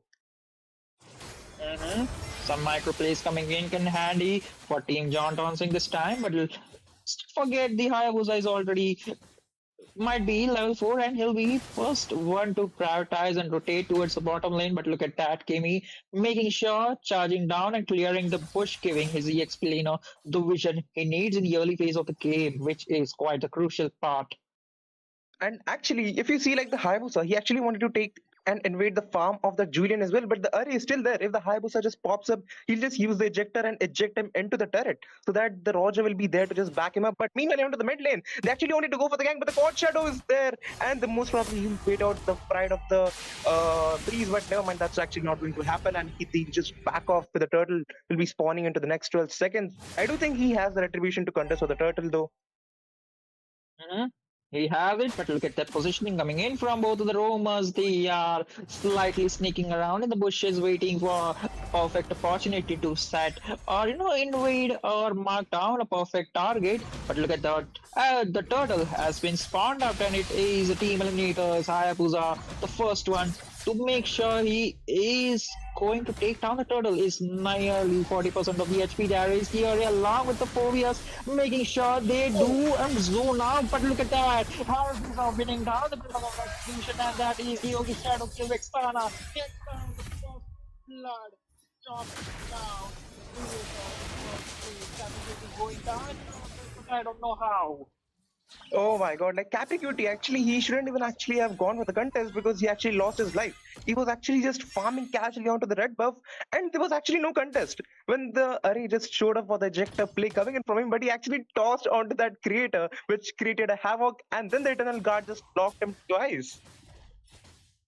Oh, I see. That's what happened. A misplace coming in from the side of Team John Thompson in the early phase of game. I don't think so. Like that will be coming in handy. Suzumi might be in some trouble as that is the area along with the support of Capricuti. But as of now, they'll be engaging in because he is just tower hugging. But meanwhile, in the bottom lane, Roger might be in some trouble as we speak because there is Ruby with that Kufra making sure he's zoning out. But there is a support from the Easy making sure he gets over there and face that there is the flicker through. Making sure that Kufra is going down, but that is the Quad Shadow connecting along with the Yogi Shadow kill, making sure Easy is up with the passive. But in the process, Capricuti will be going down as the CC coming in from the side. Crisis is just too much to handle. The micro plays coming in from eliminators at this point are just too much. There is the Quad Shadow kill connecting towards Roger, and that is the Shuriken securing a kill over the Oh my god, what a play from Sirar Moon. He actually is connecting the perfect quad shadows onto him, and the bot turret, there's absolutely no one. The Roger, he was actually dead, so they're just chunking out all of the gold. I do think like they'll just take out the whole turret at this point, but meanwhile onto the mid lane, he's just not letting him to get the minions. He's just poking him with the vengeance and the eternal pursuit. We can see Easy and the Kimis, they're just brawling out of them, but the Ruby is looking into some trouble, and there's the Eternal Guard, he's just going to tank it, but the Lycan Pulse wasn't enough damage. But the Yogi Shadow is just going to back him with a lot of damage, but he's still alive somehow. But there's the creator. He actually, the Hayabusa doesn't have the Quad Shadow with him, but he still escapes with the 3 people onto him, just giving him a lot of backup. My, oh my, I have to say that was quite a huge brawl, but again, Creator might be in some trouble. Vengeance being popped out this time, and he's just bonking around the head of Suzumi. But again, the turtle is nearly 20% of the HP, and both of the teams will be trying to reset that turtle, but not soon as Capricuti manages to take that turtle. The fight of Retribution coming in handy, but it will be the Suzumi securing that turtle. Meanwhile, Kimi just making sure jumping over the enemy lines, and that is the jumping and bonking coming in from Creator as Blinks from enemy team is just too much. But look at that plays from both of the teams. Man, I really hate that Kufra and the Ruby, man. They're not even letting that Julian to do anything at this point. Like, look at the KD of him, it's like 0-3. But meanwhile, on to them, they're going to the Physics Glacier along with the Fovius. He's just giving them a lot of damage. With the Quad Shadow is there. He actually wanted to just poke him, but the Eternal Pursuit is still there to just give him a lot of damage, just force him to back off. But the blue buff, the Julian will most probably just secure the blue buff, but the Kufra's positioning is going to be really perfect. He just needs a lot of backup to get the Capricuti on spot, and the bouncing ball, he actually decided to steal the creep from that Capricuti, but it's actually not going to happen. But the ejector, he was actually going to eject him towards the Capricuti, but it was way too late to happen.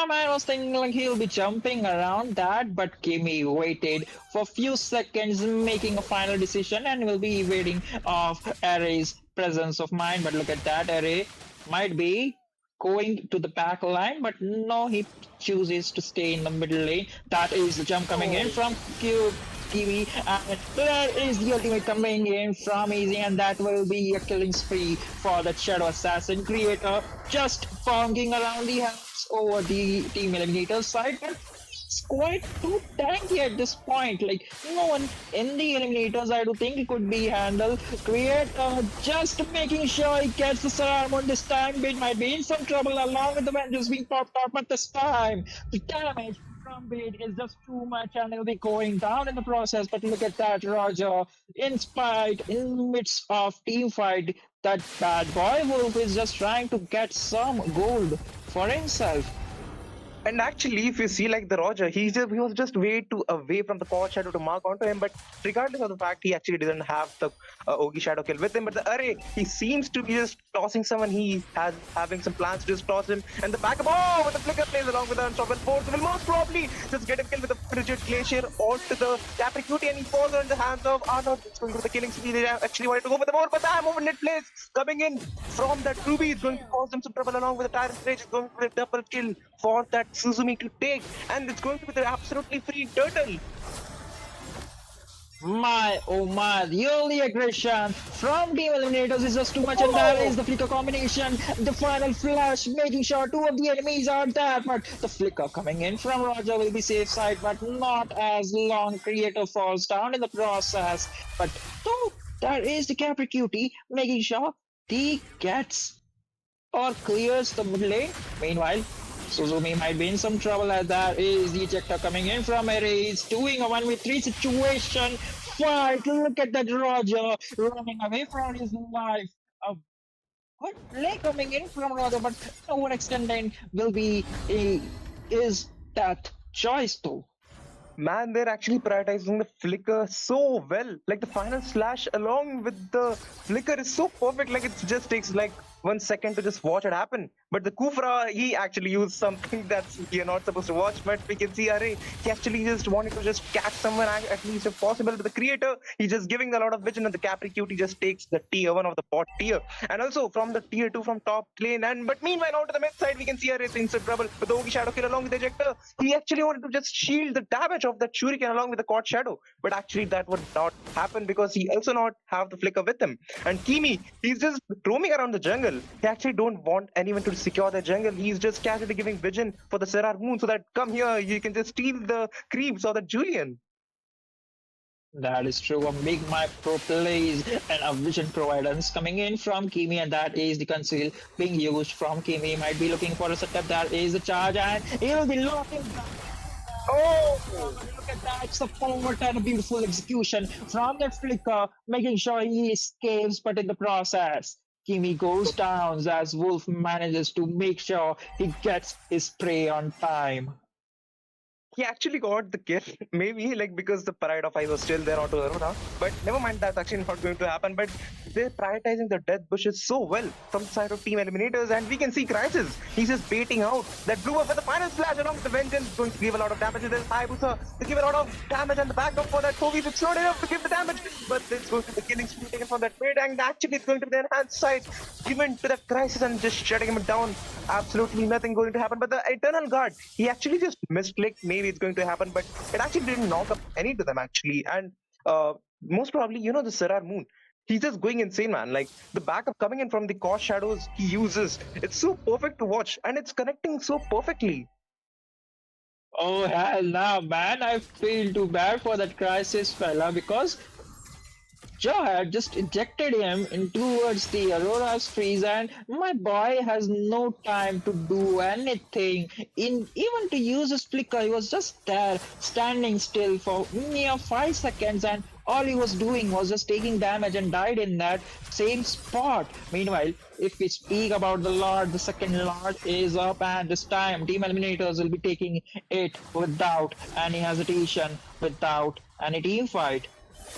And actually, Kimi, he was actually looking for an engage. He still has the flicker. The whole team has the flicker with him. So the flicker plays you're going to see is going to be really instant Sasuke. But they can see the Kimi charging onto the Tyrant's Revenge. We can see the red buff taken from Capricuti, but there's going to be the free frosty breeze coming in from the Terra. It was really good set, but actually it was not going to happen. Or either set for them to go for inside because the unstoppable force was used from the jawhead. If the ejector was really good at the position, he could just throw him, just toss him into his teammates so that the melting process would go really well. But that actually not happened. But the Kimi, you can see he's just waiting patiently to just spot all the opponents there so that the Tyrant's Revenge along with the Rage goes well. And we can see Bid just maintaining his distance. Like even if the Kimi just goes way too inside, you can see like the Bid, he'll just play way too far so that the backline isn't actually targeted that much. A good micro plays coming in from this time team eliminators. As we speak, the Lord is already marching down towards the enemy base from the top lane, and that is the Cobra charge, but will not be engaging as of now. The top turtle, the top tier of team not team eliminators, but John Tonsing has already been exposed, and also the tower shield has already been decimated from mid side. And actually, you can see like they actually got an objective with that Lord. Even if the Lord died, but they actually got the inhibited terror of the top tier. And the Gufra, he was actually looking for an engage, but he will actually now, because there's the fireman rotation onto the mid side or either the bot side, because the Lord minion was still there, but nope, it's not actually going to happen. And the Happy Cutie, he's just making, what is that? Oh my god, they're actually giving me the flash, but the ammo from that place coming from the two people now. Oh my god, it's going to the Mega Skin for that Hayabusa. He's actually refusing to use the Ogi Shadow Kill with him, but it's going to be a lot of trouble. It's going to the double kills taken from that Seraph Moon. They actually wanted to go for the mode, but the enhanced sword is there to just immune that Capri Cutie from that Ogi Shadow Kill coming in onto that Seraph Moon. Oh my god. That is true, and there we go, Kimi charging down, and he might be going in, but look at that cross shadow connecting perfectly, but Roger will be just tagging off with the light on power, and there is the I'm offended, knocking down that Capri Cutie, and there is the backup from Team Eliminators, making sure they get the big bad boy, and there is the concealed play. We might be in some trouble, but there is the constant CC making sure he does not throw him away inside the tower this time though. Oh my, this brawl, compositions and the fights back and forth is just too much to handle, and I do think the minions are already swarming towards the enemy base from mid along with the bottom.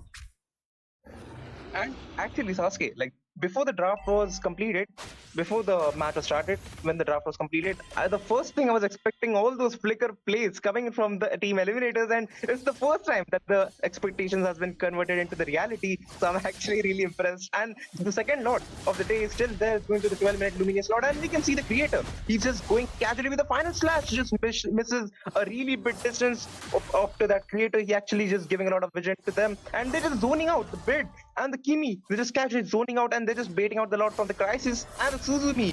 Even if they casually just caught onto that creator, it won't be easy to just kill him because he has a lot of defense onto him.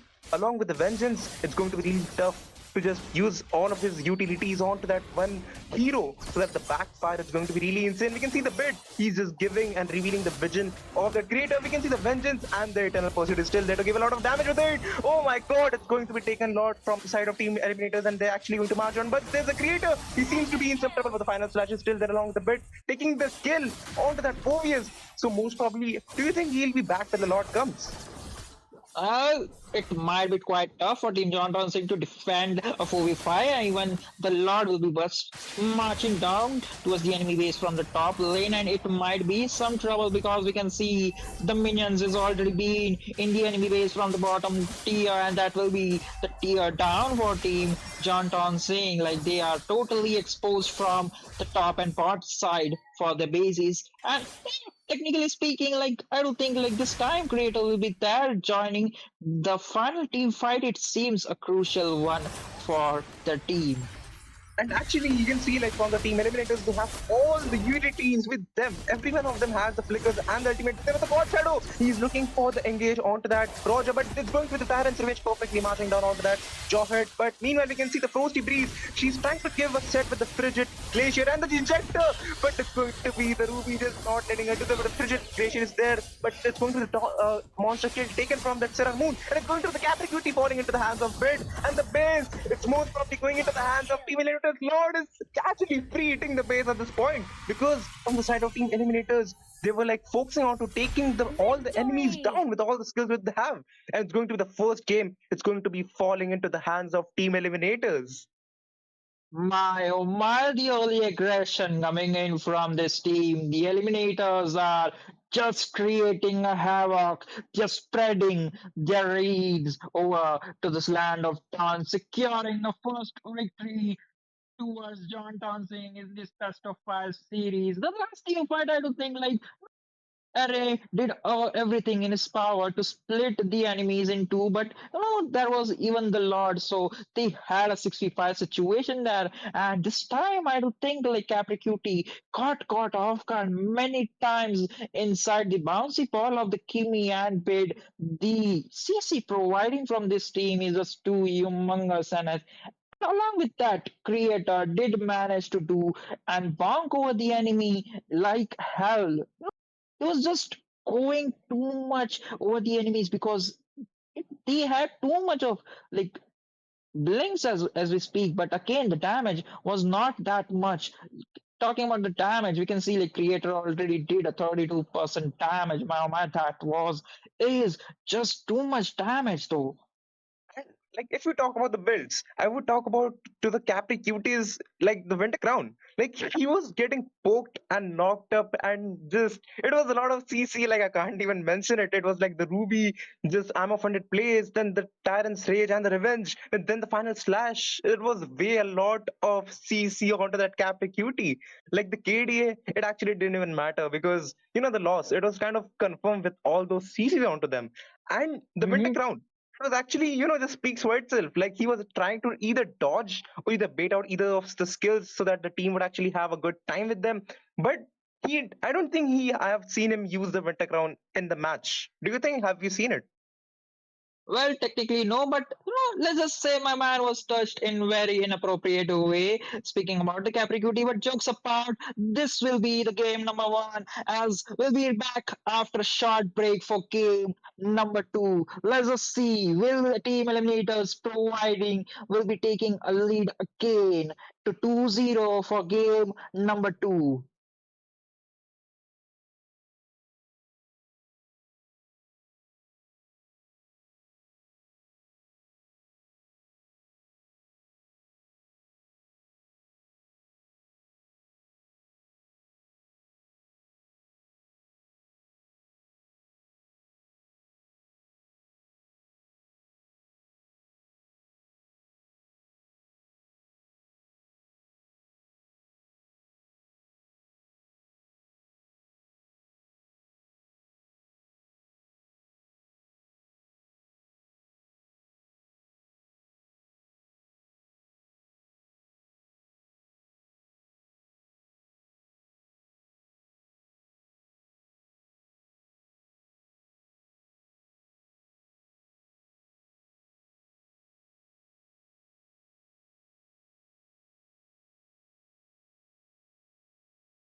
And welcome back, ladies and gentlemen. This is the most exciting game number 2 between Eliminators and Team John Thompson. Eliminators played extremely well in the previous game and secured the first game of the series for a 1-0 score. Now we're gonna see in the second game what Team John Thompson has in their mind, what their plan B is, so they can come back in the series and settle the score for a 1-1. This is me, your caster Sarah, alongside my co-caster Fredo. Fredo, what do you think the bans are going to be? The hunter of all the evil gods. Well, I think the bans are going to be a little more serious this time from the side of I John see Thompson lots of because their prey. last Your game team draft, is banning. I don't know what they were thinking, picking up that Roger in the goal lane and using a Julian hyper. I mean, they were just outdrafted in the draft itself, and the gameplay coming in from the side of Eliminators. Man, I have just become their fan officially, especially the gameplay coming up because they have just played a game against one of the best teams in the tournament just before this, Lakshmi Chit Fund, and they have defeated Lakshmi Chit Fund, and they are still Who on a said there are no brawl in this shortcuts in game as life? well. I literally I mean, I invented cannot one. emphasize more on the consistency and the domination showed by this Eliminators team, man. I'm just become a fan of this Eliminators team right now. Absolutely, like you mentioned, and looking at the current draft, Team ET is not going to take any chances. They have banned out on that Edith, so Corey cannot be pick up his signature hero, and Chip has been banned out as well. So no teleports going to be coming in from the side of Doom. Meanwhile, Roger has been banned out by the side of Team John Thonsing, which means that Crisis will be sticking, so his signature will be on Nathan once again. Now, as we can see, the Jask will be the second ban coming in by the side of John Thonsing. Yeah, the Zask band. The Zask is a very important hero. We all know this season because it has been just dominating, in that mid lane, being able to carry the entire team on its own with that nightmaric spawn, especially in the ultimate form. And now, as we speak, we can see that the draft has been going pretty slow. I think both the teams are, taking their time deciding on the draft this time. Especially the team of John Tonsig has to be a little bit more careful and think about the draft a little bit more before picking up those heroes. And we can see a Zushin ban coming in. Of course, the Zushin has to be banned. Any enemy team will be scared with the Zushin on the enemy side. So the Zushin has been banned as well. And what do you say, Sarah? The Nathan of Crisis. Will we get to see the Nathan on? Will we see get the Nathan of Crisis in this game? Your team is picking. I do think it is very, very much possible. Meanwhile, Team John Thompson has banned out on that Terizla, which means that Crisis will once again be picking up on that Ruby as we saw the flicker plays coming in the previous game. But if you look at the draft, Cup this time he is going to be on that link, which means that John Thompson they are having that extra advantage because Kakap this time is on his comfort pick. Well, we know how Kakap is so good at his assassin heroes, and man, giving this Ling away to Kakap might be a mistake on the part of Eliminators. But we still have Serar Moon on his Hayabusa as well, so we cannot just count out Eliminators yet. But yeah, Ling with the combination of other heroes which can provide some support in the early game is very deadly. Especially if the team of John Tonsing decides to pick that Angela and try to do the Angeling combination, then I think it will be a very fun game to watch because John Tonsing will be able to bounce back with the Angeling combination. But we can time will be the one which will tell if we can see John Tonsing doing something in this game.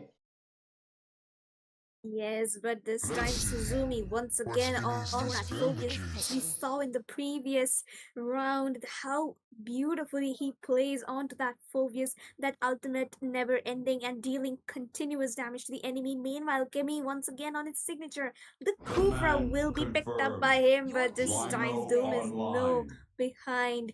He is on his global grok once again, which means that this match has far better fleeting as a chances for the side of Team John snowflake's breath, Thompson because as they are on timeless their as a comfort picks. glacier's heart. Aurora has Magic is been my taken out life. by Your them team as is well. banning. ET taking no chances in banning out on the Harith, so that Gami he can just pick up some other comfort hero, probably the Claude, but then again, it's perfectly well done by either team.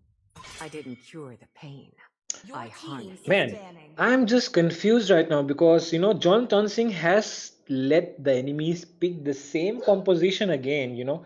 The last game, Suzumi, Crisis, and Kimi had the same heroes on. So I think Team Eliminators are going to continue with the same composition, and this time they will think, John Tonsing will be thinking to counter them. But do you think it I will be will going, choose my own the Your team, path. team the is side of banning. Eliminators, will they be picking all the same heroes again? Yes, and as you were mentioning, the all-out has been taken out by ET themselves this time. And looking at the current draft, Team JT, they would be looking to pick up a possible EXP laner. Creator has to come up with something interesting because majority of his heroes, the Terizla, the Edith, they have been banned out. What will he pick up? What do you think is going to be? Will it be a Yuzhong? Will it be an Xbox? Or which kind of EXP does Team John Thompson need now? Yes, as we speak, we can see that Creator is about to pick his hero, and he will be locking on that Linux. Okay, it's not Creator, but it's 7911110 Lil, locking on that Linux right now, and Creator will be looking to pick his EXP lane in the next pick. But we can see Serrar Moon on his signature Hayabusa again, which has been boasting with his dominance in the entire season, I guess. And Serrar Moon is going to be on his Hayabusa again, which has been winning games for the side of ET in the last 2 to 3 games. Your So team we is might be able to see another, To shadow kill live coming up, is and to I will trick the expect Serrar Moon reaper. to maybe, get a sweet maniac and sweet savage for the viewers as well as for us, because I would love to see a This savage coming land up is in the our homeland, finals of the and it lower will soon brackets. be our burial ground. Absolutely, and looking at the finishing draft, we can see the Faram has been picked up by Vid.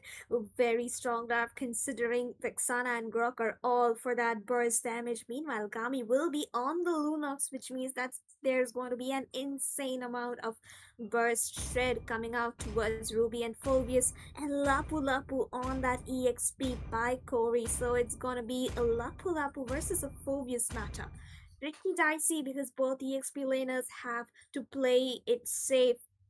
They have to time their skills properly so that neither ult gets triggered or used up. And we are already at the loading screen, ladies and gentlemen.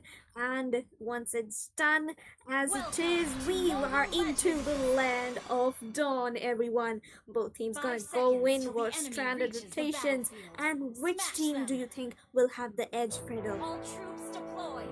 I think, looking at both the side draft, this time it's very, very hard to say which team is going to win, because I think John Tonsing team has, taken some considerations of the team eliminators, strategies, and they will be looking to punish eliminators this time for picking the same 3 heroes again, maybe. Or maybe actually the 4 heroes which they have picked are same. So I think John Tonsing also will be looking to play a better game this time, and they won't be looking lazy and lavish on their picks this time. But we cannot count out eliminators yet. Even though they have 4 of the same heroes, I think they will look to win this game again, because they are very tired. They have been playing 3 games continuously, and that also against not just below average teams. They have played against very good teams as well. So they must be tired by now. So they will look to end fast, and they will try to secure this win as well, I guess.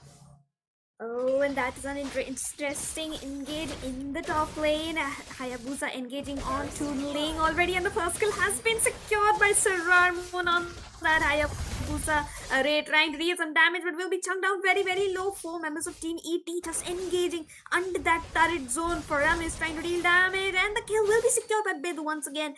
for Yuku for using his jump onto Vixana. She is very low, but she will be managing to take down Foramis in the process. Will Crisis and Kimi just with that beautiful sync, and they will be taking the lead with a 3-1 under the 2 minutes before the first turtle is even up. That is a very big advantage for the side of ET because they have just secured 3 kills and the farm difference is almost 1k before the 2-minute mark. I mean, that is just insane gameplay. This team ET, the domination which they are showing, man, it just reminds me of the old days, where team IGN used to dominate the Indian ML scene, as well as the domination showed by Evil Esports on the global stage. Just reminds me of those golden days of Indian esports. And as we speak, we can see something happening in the goal lane, but 79110 will be able to escape from the Ruby of Crisis.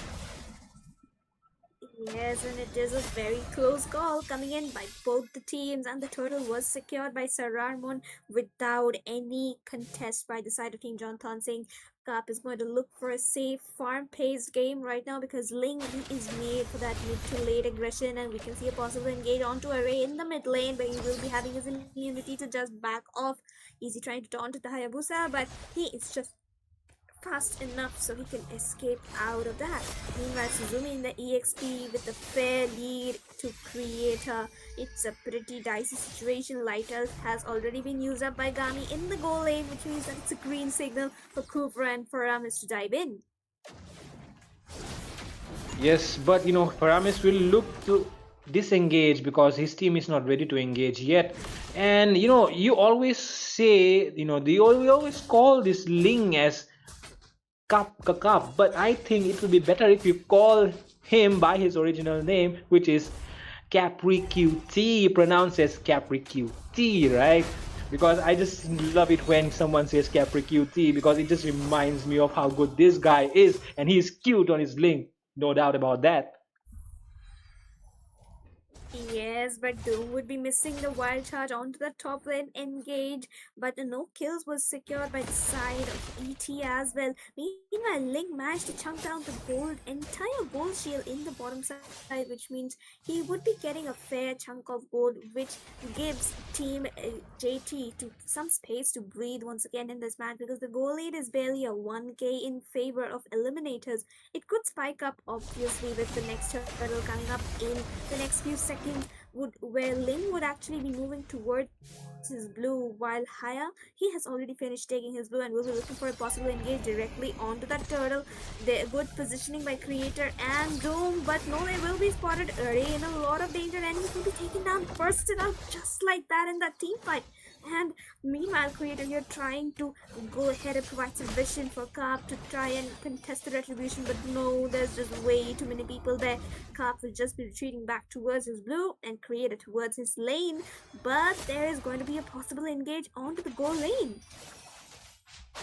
Yeah, 4 men surrounding that Lunox, and Hayabusa will be going in, poking down that Lunox, and oh, it's a nice jump from the side of Kimi. But okay, but they were not ready to enough to engage on that Kufra. But the Grok will be coming in with a wild charge, and that wild charge connecting on the 3 people, and they will be taking down the Faramis with that. But the engage is not over yet, and Link coming up with that double kill. CapriQT is still, using his blades, but Suzumi will be taking down CapriQT, and CapriQT will be going down, not utilizing all of his Tempest of Blades. Absolutely, and that's the third time I've said that. But then again, it was a beautiful team fight coming in by the side of Team Eliminators. They seem just so relentless, not willing to give up at all. They want this to be a possible clean sweep, getting eliminated in the round of 8, but coming back all the way back to the finals, the grand finals, which will be held tomorrow, is surely a matter of prestige by the side of Eliminators, and that is just what they are aiming to to do with this match. Look at Kimi. He is low, but he is still so far ahead of his entire team, providing the perfect vision possible. Doom using the conceal to try and go and save the turret, but no, Kimi will be figuring out of that team fight area. With trying a possible engage to pull a Ray into that fight. Creator with the two-man stun, Wildcard stunning two of them. Ray managing to secure those stuns, but Suzumi will be getting the killing spree on to Doom, and the Armor Fender catching Gami off guard. A 3 kills for the side of Eliminators and only 1 by the side of JT. That was a beautiful initiation by both Creator and Doom, but it is Team Eliminators took the advantage out of it. Yeah, that was a very good team fight, and it went to the side of Eliminators. They got a pretty good deal out of it, and Serrar Moon is on his way, and he has even taken down the turtle before I could complete my sentence. But Team Eliminators will try to push in on this mid lane tower because this is a very important resource which they need to be able to rotate more freely around the map, but they will not be able to do so as they will clear the lanes very easily. And here, as we can see in the top lane, Serrar Moon securing the killing spree and double kill for him. That all Carter was absolutely perfect, but triple kill for the Serrar Moon, and Creator who managed to secure a shutdown due to the turret damage dealt onto Suzumi. 3 kills for 1 trade once again, and Serrar Moon being the one-man army from the side of Eliminators, securing every possible kill. Crisis playing inside Team JT's base. He's just gonna clear the minions, secure absolutely every possible lifesteal, and the Creator trying to engage 1v3, but he will be managed to taken down by Crisis with Kimi's extra Tyrant's Revenge landing onto them, and Gami will be the one securing the kill onto Kimi.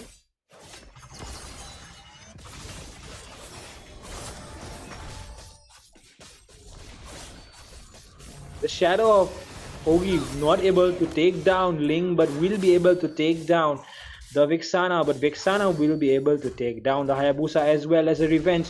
And this Crisis on this Ruby is just naughty, man. Going inside the enemy base and even recalling in front of their faces while they were not able to, lay a finger on her, not able to do anything about it. But, this Ruby has been just dominating these 2 games, I guess. I think the Crisis will go down as one of the best players in this tournament, no doubt about that. Serrar Moon is very good, but I will not deny that Crisis is a guy to look out for in the Indian MLBB scene right now. Yes, the MOBA Legends, the best player coming in from the side of Eliminators is definitely Crisis. At least for the past 4 to 5 matches, we have seen Creator missing that stun onto Crisis, and look at that recall spam. Carp will have to recall Kimi in a very good positioning, but no, Doom will be spotting him out, and Kimi will just decide to disengage from his charge.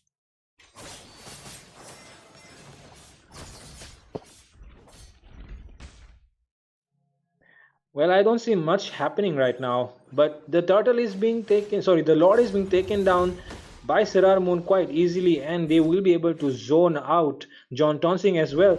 I mean, I expected John Tonsing to put up a good fight in this game, but I don't see much happening from their side. I mean, they have a better draft this game, and they should be able to, do much better since Carp is on his comfort pick, which is the Ling. But nothing much coming out of it, and as we speak we can see an engage coming in, but they will be engaging just to clear the lanes, and Ling will not be able to take his blue buff again. Man, Carp is just suffering on this Ling right now. I feel bad for him. And oh my god, what do you think Team JT actually has to do to come back in this match? Because looking at the goal difference, it was 1k during the 3-minute and 4-minute mark, but now it's a whooping 5k by the side of Team Eliminators. Carp getting absolutely no break, trying a possible engage, and look at that Hayabusa chunking down half HP of Ling with just 1 shuriken, and that damage coming in by Suzumi, and his knockups and displacements are just absolutely crazy. And look at that, the possible engage on top lane as Kimi is charging, but no, he will cancel his charge as Creator will be using his bravest fighter of use, because the alt culture is just there to counter every possible burst damage and crowd control. And I think they are looking to end this game, but they will not be able to do so because the lane clear coming in from that Vexana is just too much, and it's so easily clearing those minions even if they're super minions. But okay, Shaya Hayabusa with that Ogi shadow kill and will be able to escape as well, dealing a lot of damage to both the both the Vexana and the Lapu Lapu, and they will be able to take down 2 inhibitor towers, which is a very good deal comparing for the Lord, which they just took right now.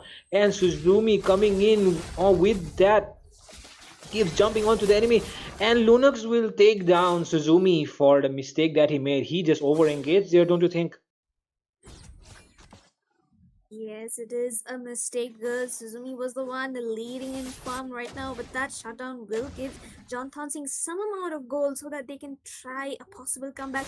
But they do not have any of the two top lane and mid lane inhibitors left open, which means that Kakap will have to look out for those split pushes coming in from those two lanes, because he's the one with the maximum mobility. He's just going to stand there and wait for the minions to come in so he can clear them up and gather up some farm, as Doom is leading a wild charge right now. He's gonna try a possible engage onto Crisis. Crisis has been stunned, Tempest of Blaze being used up, but the flicker play was absolutely perfect when the 3-man arm offended coming in by him, and did manage to secure the kill on to Izzy as well as Kakukyuri, and a triple kill for Bid, and the Maniac has been secured as Hayabusa is on their base. That was a beautiful play coming in by Kimi and Bid. Hayabusa just in their base recalling and doing his animations. This was absolutely Oh my beautifully well god. done by Eliminators. Oh my god, this Eliminators team is just bonkers, man. Just bonkers. I mean, I cannot describe in words the feeling which they're giving me right now, man. That is just insane gameplay. I mean, that Crisis was surrounded by five members versus one, but used the push pretty well along with the flicker and was able to escape from this situation, and even able to set up a play instead for his own team with that I'm offended, taking in 3 people at once. My goodness, Crisis, are you even made for this game? I mean, you are God, man. You are God with that Ruby on your goal lane, man. You are just insane. Respect to Crisis and respect to Team Eliminators for playing 4 matches in a row against some of the best teams in India and still able to make it out without a loss. This Eliminators team is just bonkers, man. And that's it for this game. Thank you, man. We will be coming back soon, Dro. Please don't go anywhere and stay on the stream.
And welcome The back, hunt ladies and begins. Your team gentlemen. is banning.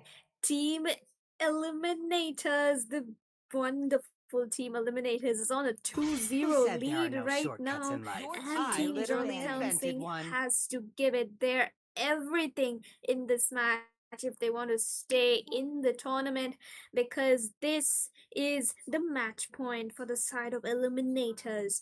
And once again, this is me, your caster Sarah, and we will be joined by my co-caster Fredo. Fredo, please take the stage. Man, I am glad to take the stage right now to be sharing the same stage while this match is going on versus Eliminators versus John Tonsing. I mean, the show the show that Eliminators have put up, I mean, is just the minimum Your level team of is banning. entertainment and gameplay which I will expect from a top level team in India. And Eliminators have been just on a roll. They have won 4 matches continuously because they have been playing since the evening, if you remember. And they have been just so good on their heroes today. I mean, the combination, the team fights, the synergy, I mean, there is just no words to say about it.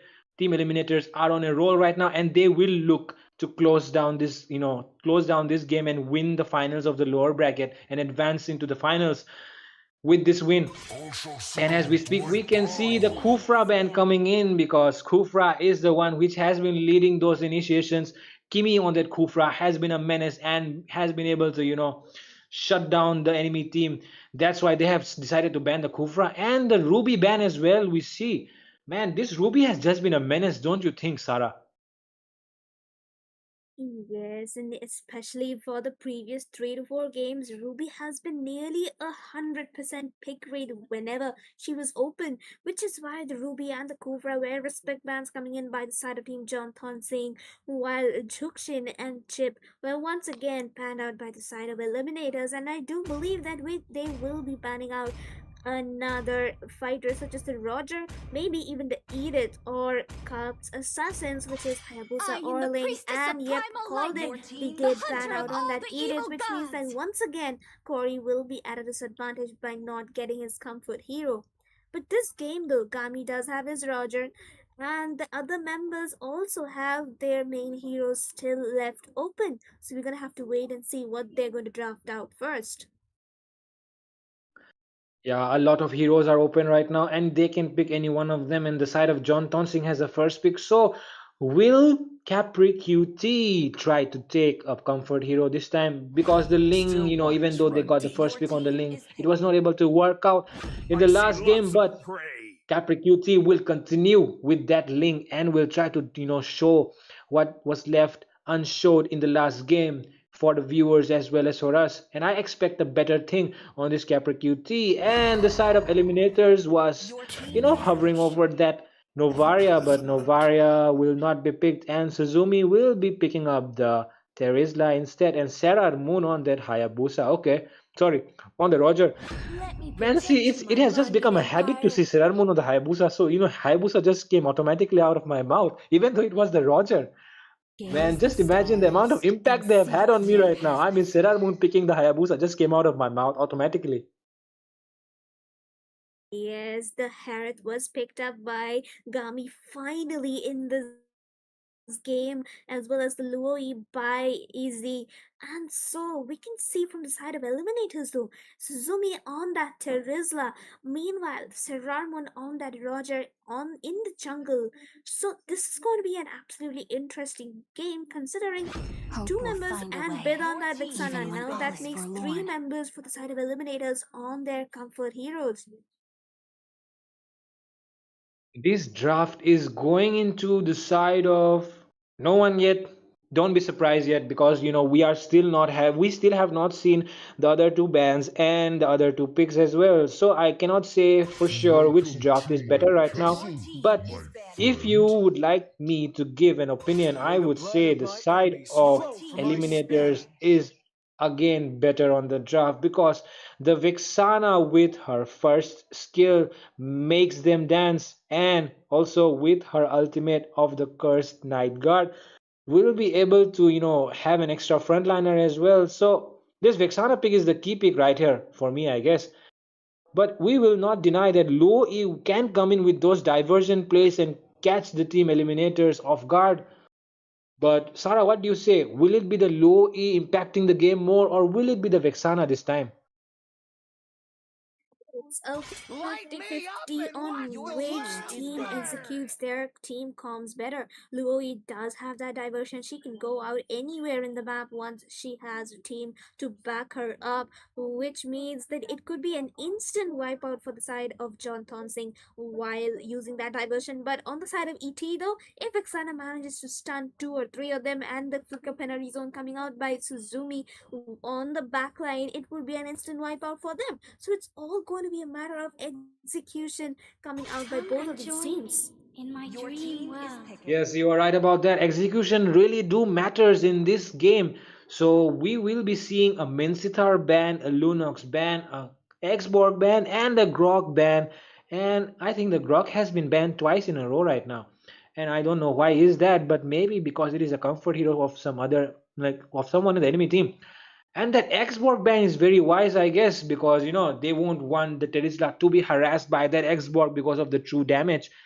And the side of John Tonsing has decided to ban that Minsithar so that they won't be able to counter the dashes of the Harith and the Ling coming in from the side of John Tonsing team, and they will look to pick out that Moskov because Moskov is a dominant force in the goal lane after that Harith and after that Ruby. So Moskov will be looking to dominate right now. But from the side of Crisis, why do you think he has not picked up on that Nathan right now? Oh, but no, Crisis did actually pick up on the Moskov instead of the Nathan.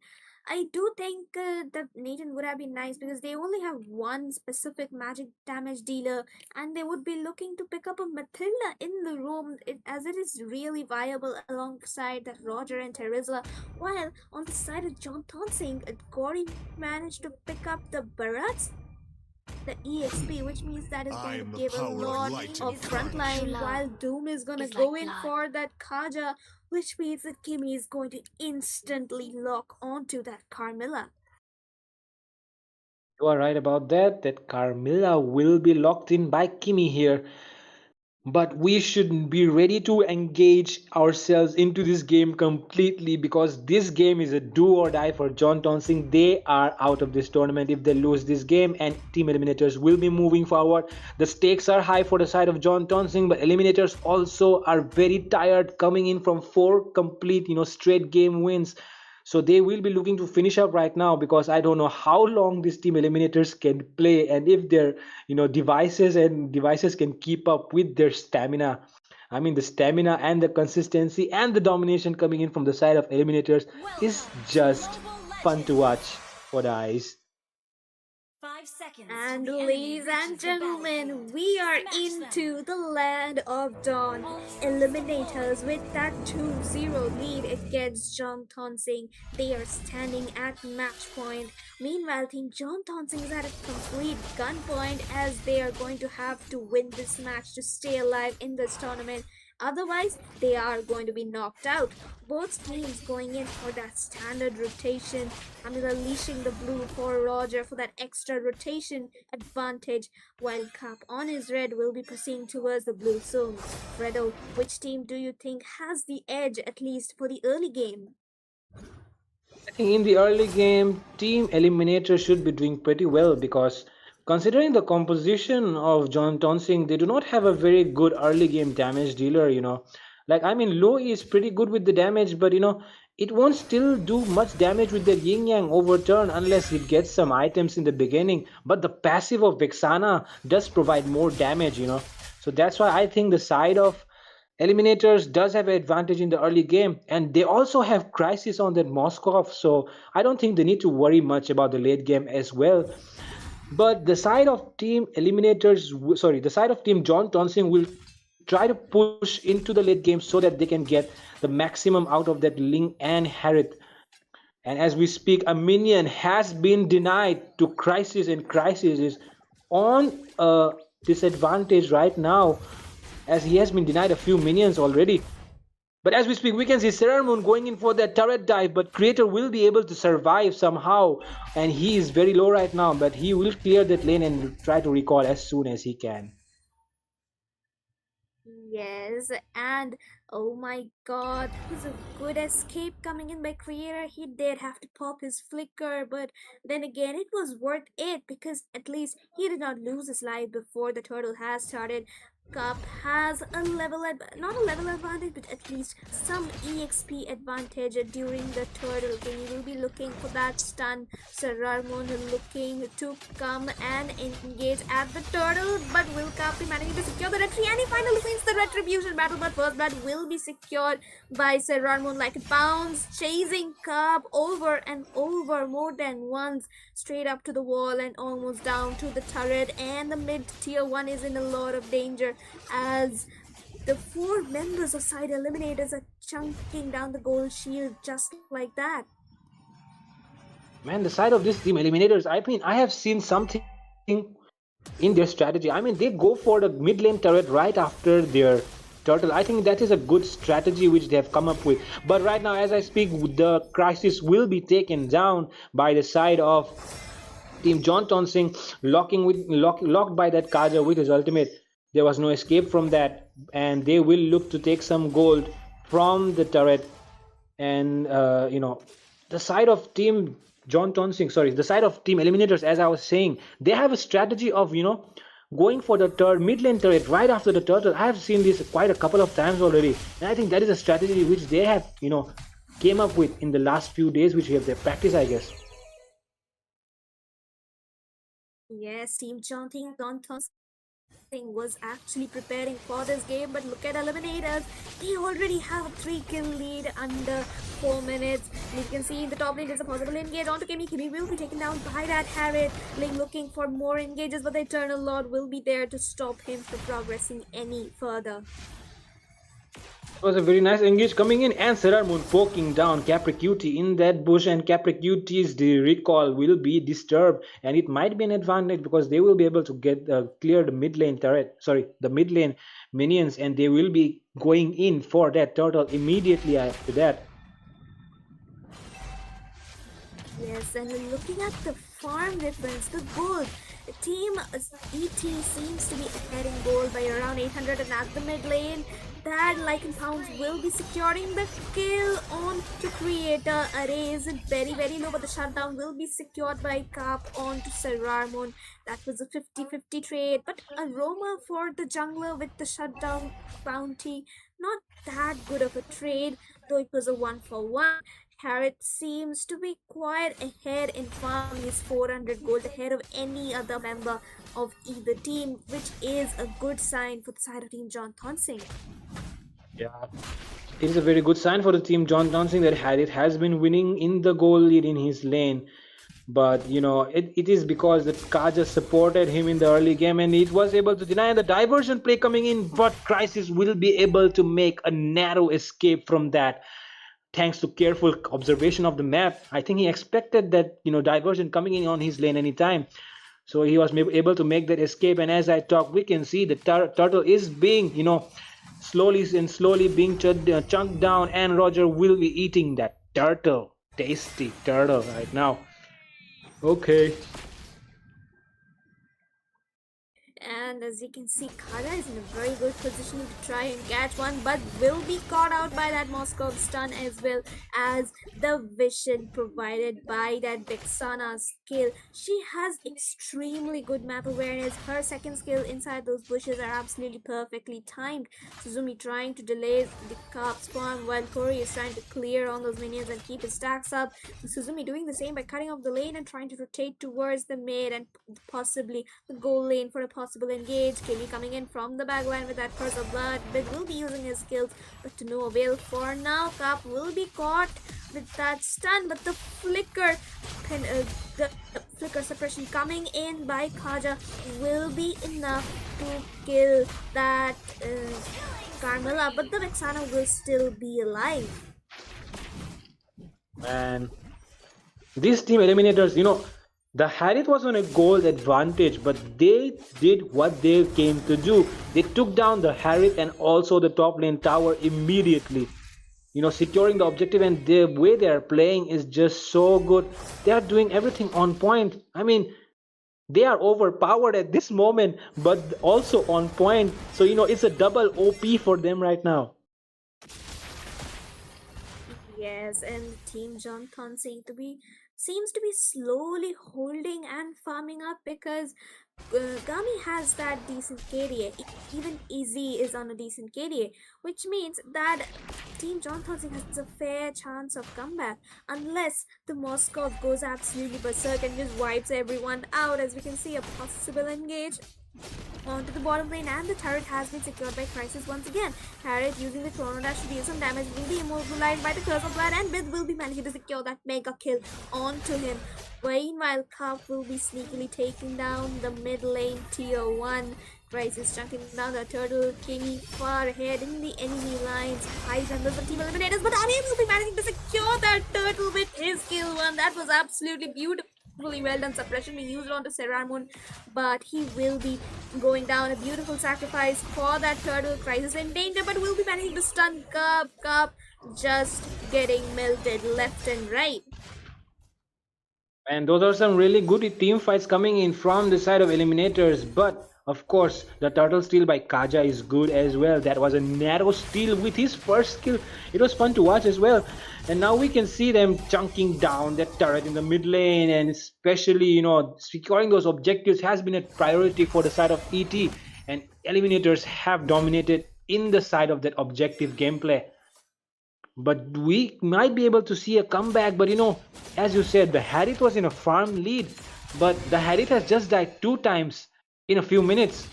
I think that's not a good sign for the side of Johnson. Absolutely, like you mentioned, and now we can see a possible engage near Link's blue buff.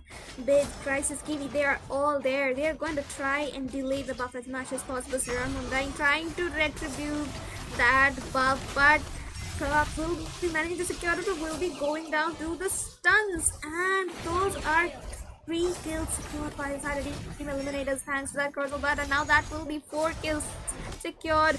Kimi dealing a huge ton of damage, and Serarmun managing to secure the triple kill on to Gami, and those recall spams are now coming in inside that base. This is nuts going on from eliminators right now. I mean, they have been recalling for straight 2 games in the enemy base right now. I mean, this is pure disrespect to the enemy right now. I mean, they cannot do that. It's not even 10 minutes yet, and they are already recalling in the enemy's base. I mean, that's so bad right now. I mean, these team eliminators. I mean, Sarah, tell me, do you think if they play the finals against ABM right now, do you think they will win it? They have a very fair chance. We saw in a previous tournament that they did give a fair fight to ABM, and we might just see it tomorrow night once again. But Team Johnthon Singh is still alive. They are still trying their best. The scoreboard does look pretty devastating for the side of Johnthon Singh, but they are still trying their best though. Eliminators, they are going crazy. They are so very into this. It's like they were made, the lower bracket was made for them just so they can come back. And look at that 4-man Curse of Blood coming in by the Carmilla. Serarmun with that unstoppable, too much damage. Crisis with the Spear of Misery inside the turret, securing that double kill. That's a 4-man wipeout. Cup being caught out in that penalty zone. He does have his Tempest of Blades, was trying to save it, but will be using it just under. Serarmun caught out very low, and the shutdown will be secured by him, but I do not think it's going to be of much use, as Crisis is there using the flicker to finish off Cup in on that wall. Oh my god, the Link just died on the wall from that Moscow, and it will be a wipeout. Okay, it will not be a wipeout, but it will be a game over for Johnthon Singh. Johnthon Singh will be packing their bags and going home after this match. And damn, that was such a nice game coming in from the side of eliminators. That was pure entertainment, pure showdown, and pure show business coming in from the side of team eliminators. I mean, dude, that level of gameplay just after you won against a team which was so hard to win against, winning 2 good teams back to back. I mean, that's just god level stuff happening right now in the Indian MOBA legend scene. What do you say, Sarah? I mean, are you a fan of Team Eliminators right now? I think people will hate you if you say no. I don't really mind that, but then again, Team Eliminated is one of the fan favorites with their performance, especially today. 5 games in a row and 5 amazing performances. Clean sweeps against two of India's best teams. Crazy stuff by the side of Team ET, and with this, they're gonna 3-0 and secure this best of 5 series. Team John Thonsing will be eliminated, but they will be securing the third place in this entire 128 teams tournament, while eliminators will fight for that grand champion title tomorrow night at 8 p.m. against ABM. So do not forget to join everyone. Have a good night ahead. Good night from Fredo as well. Make sure to come tomorrow and watch the match. It's a final between ABM and ET.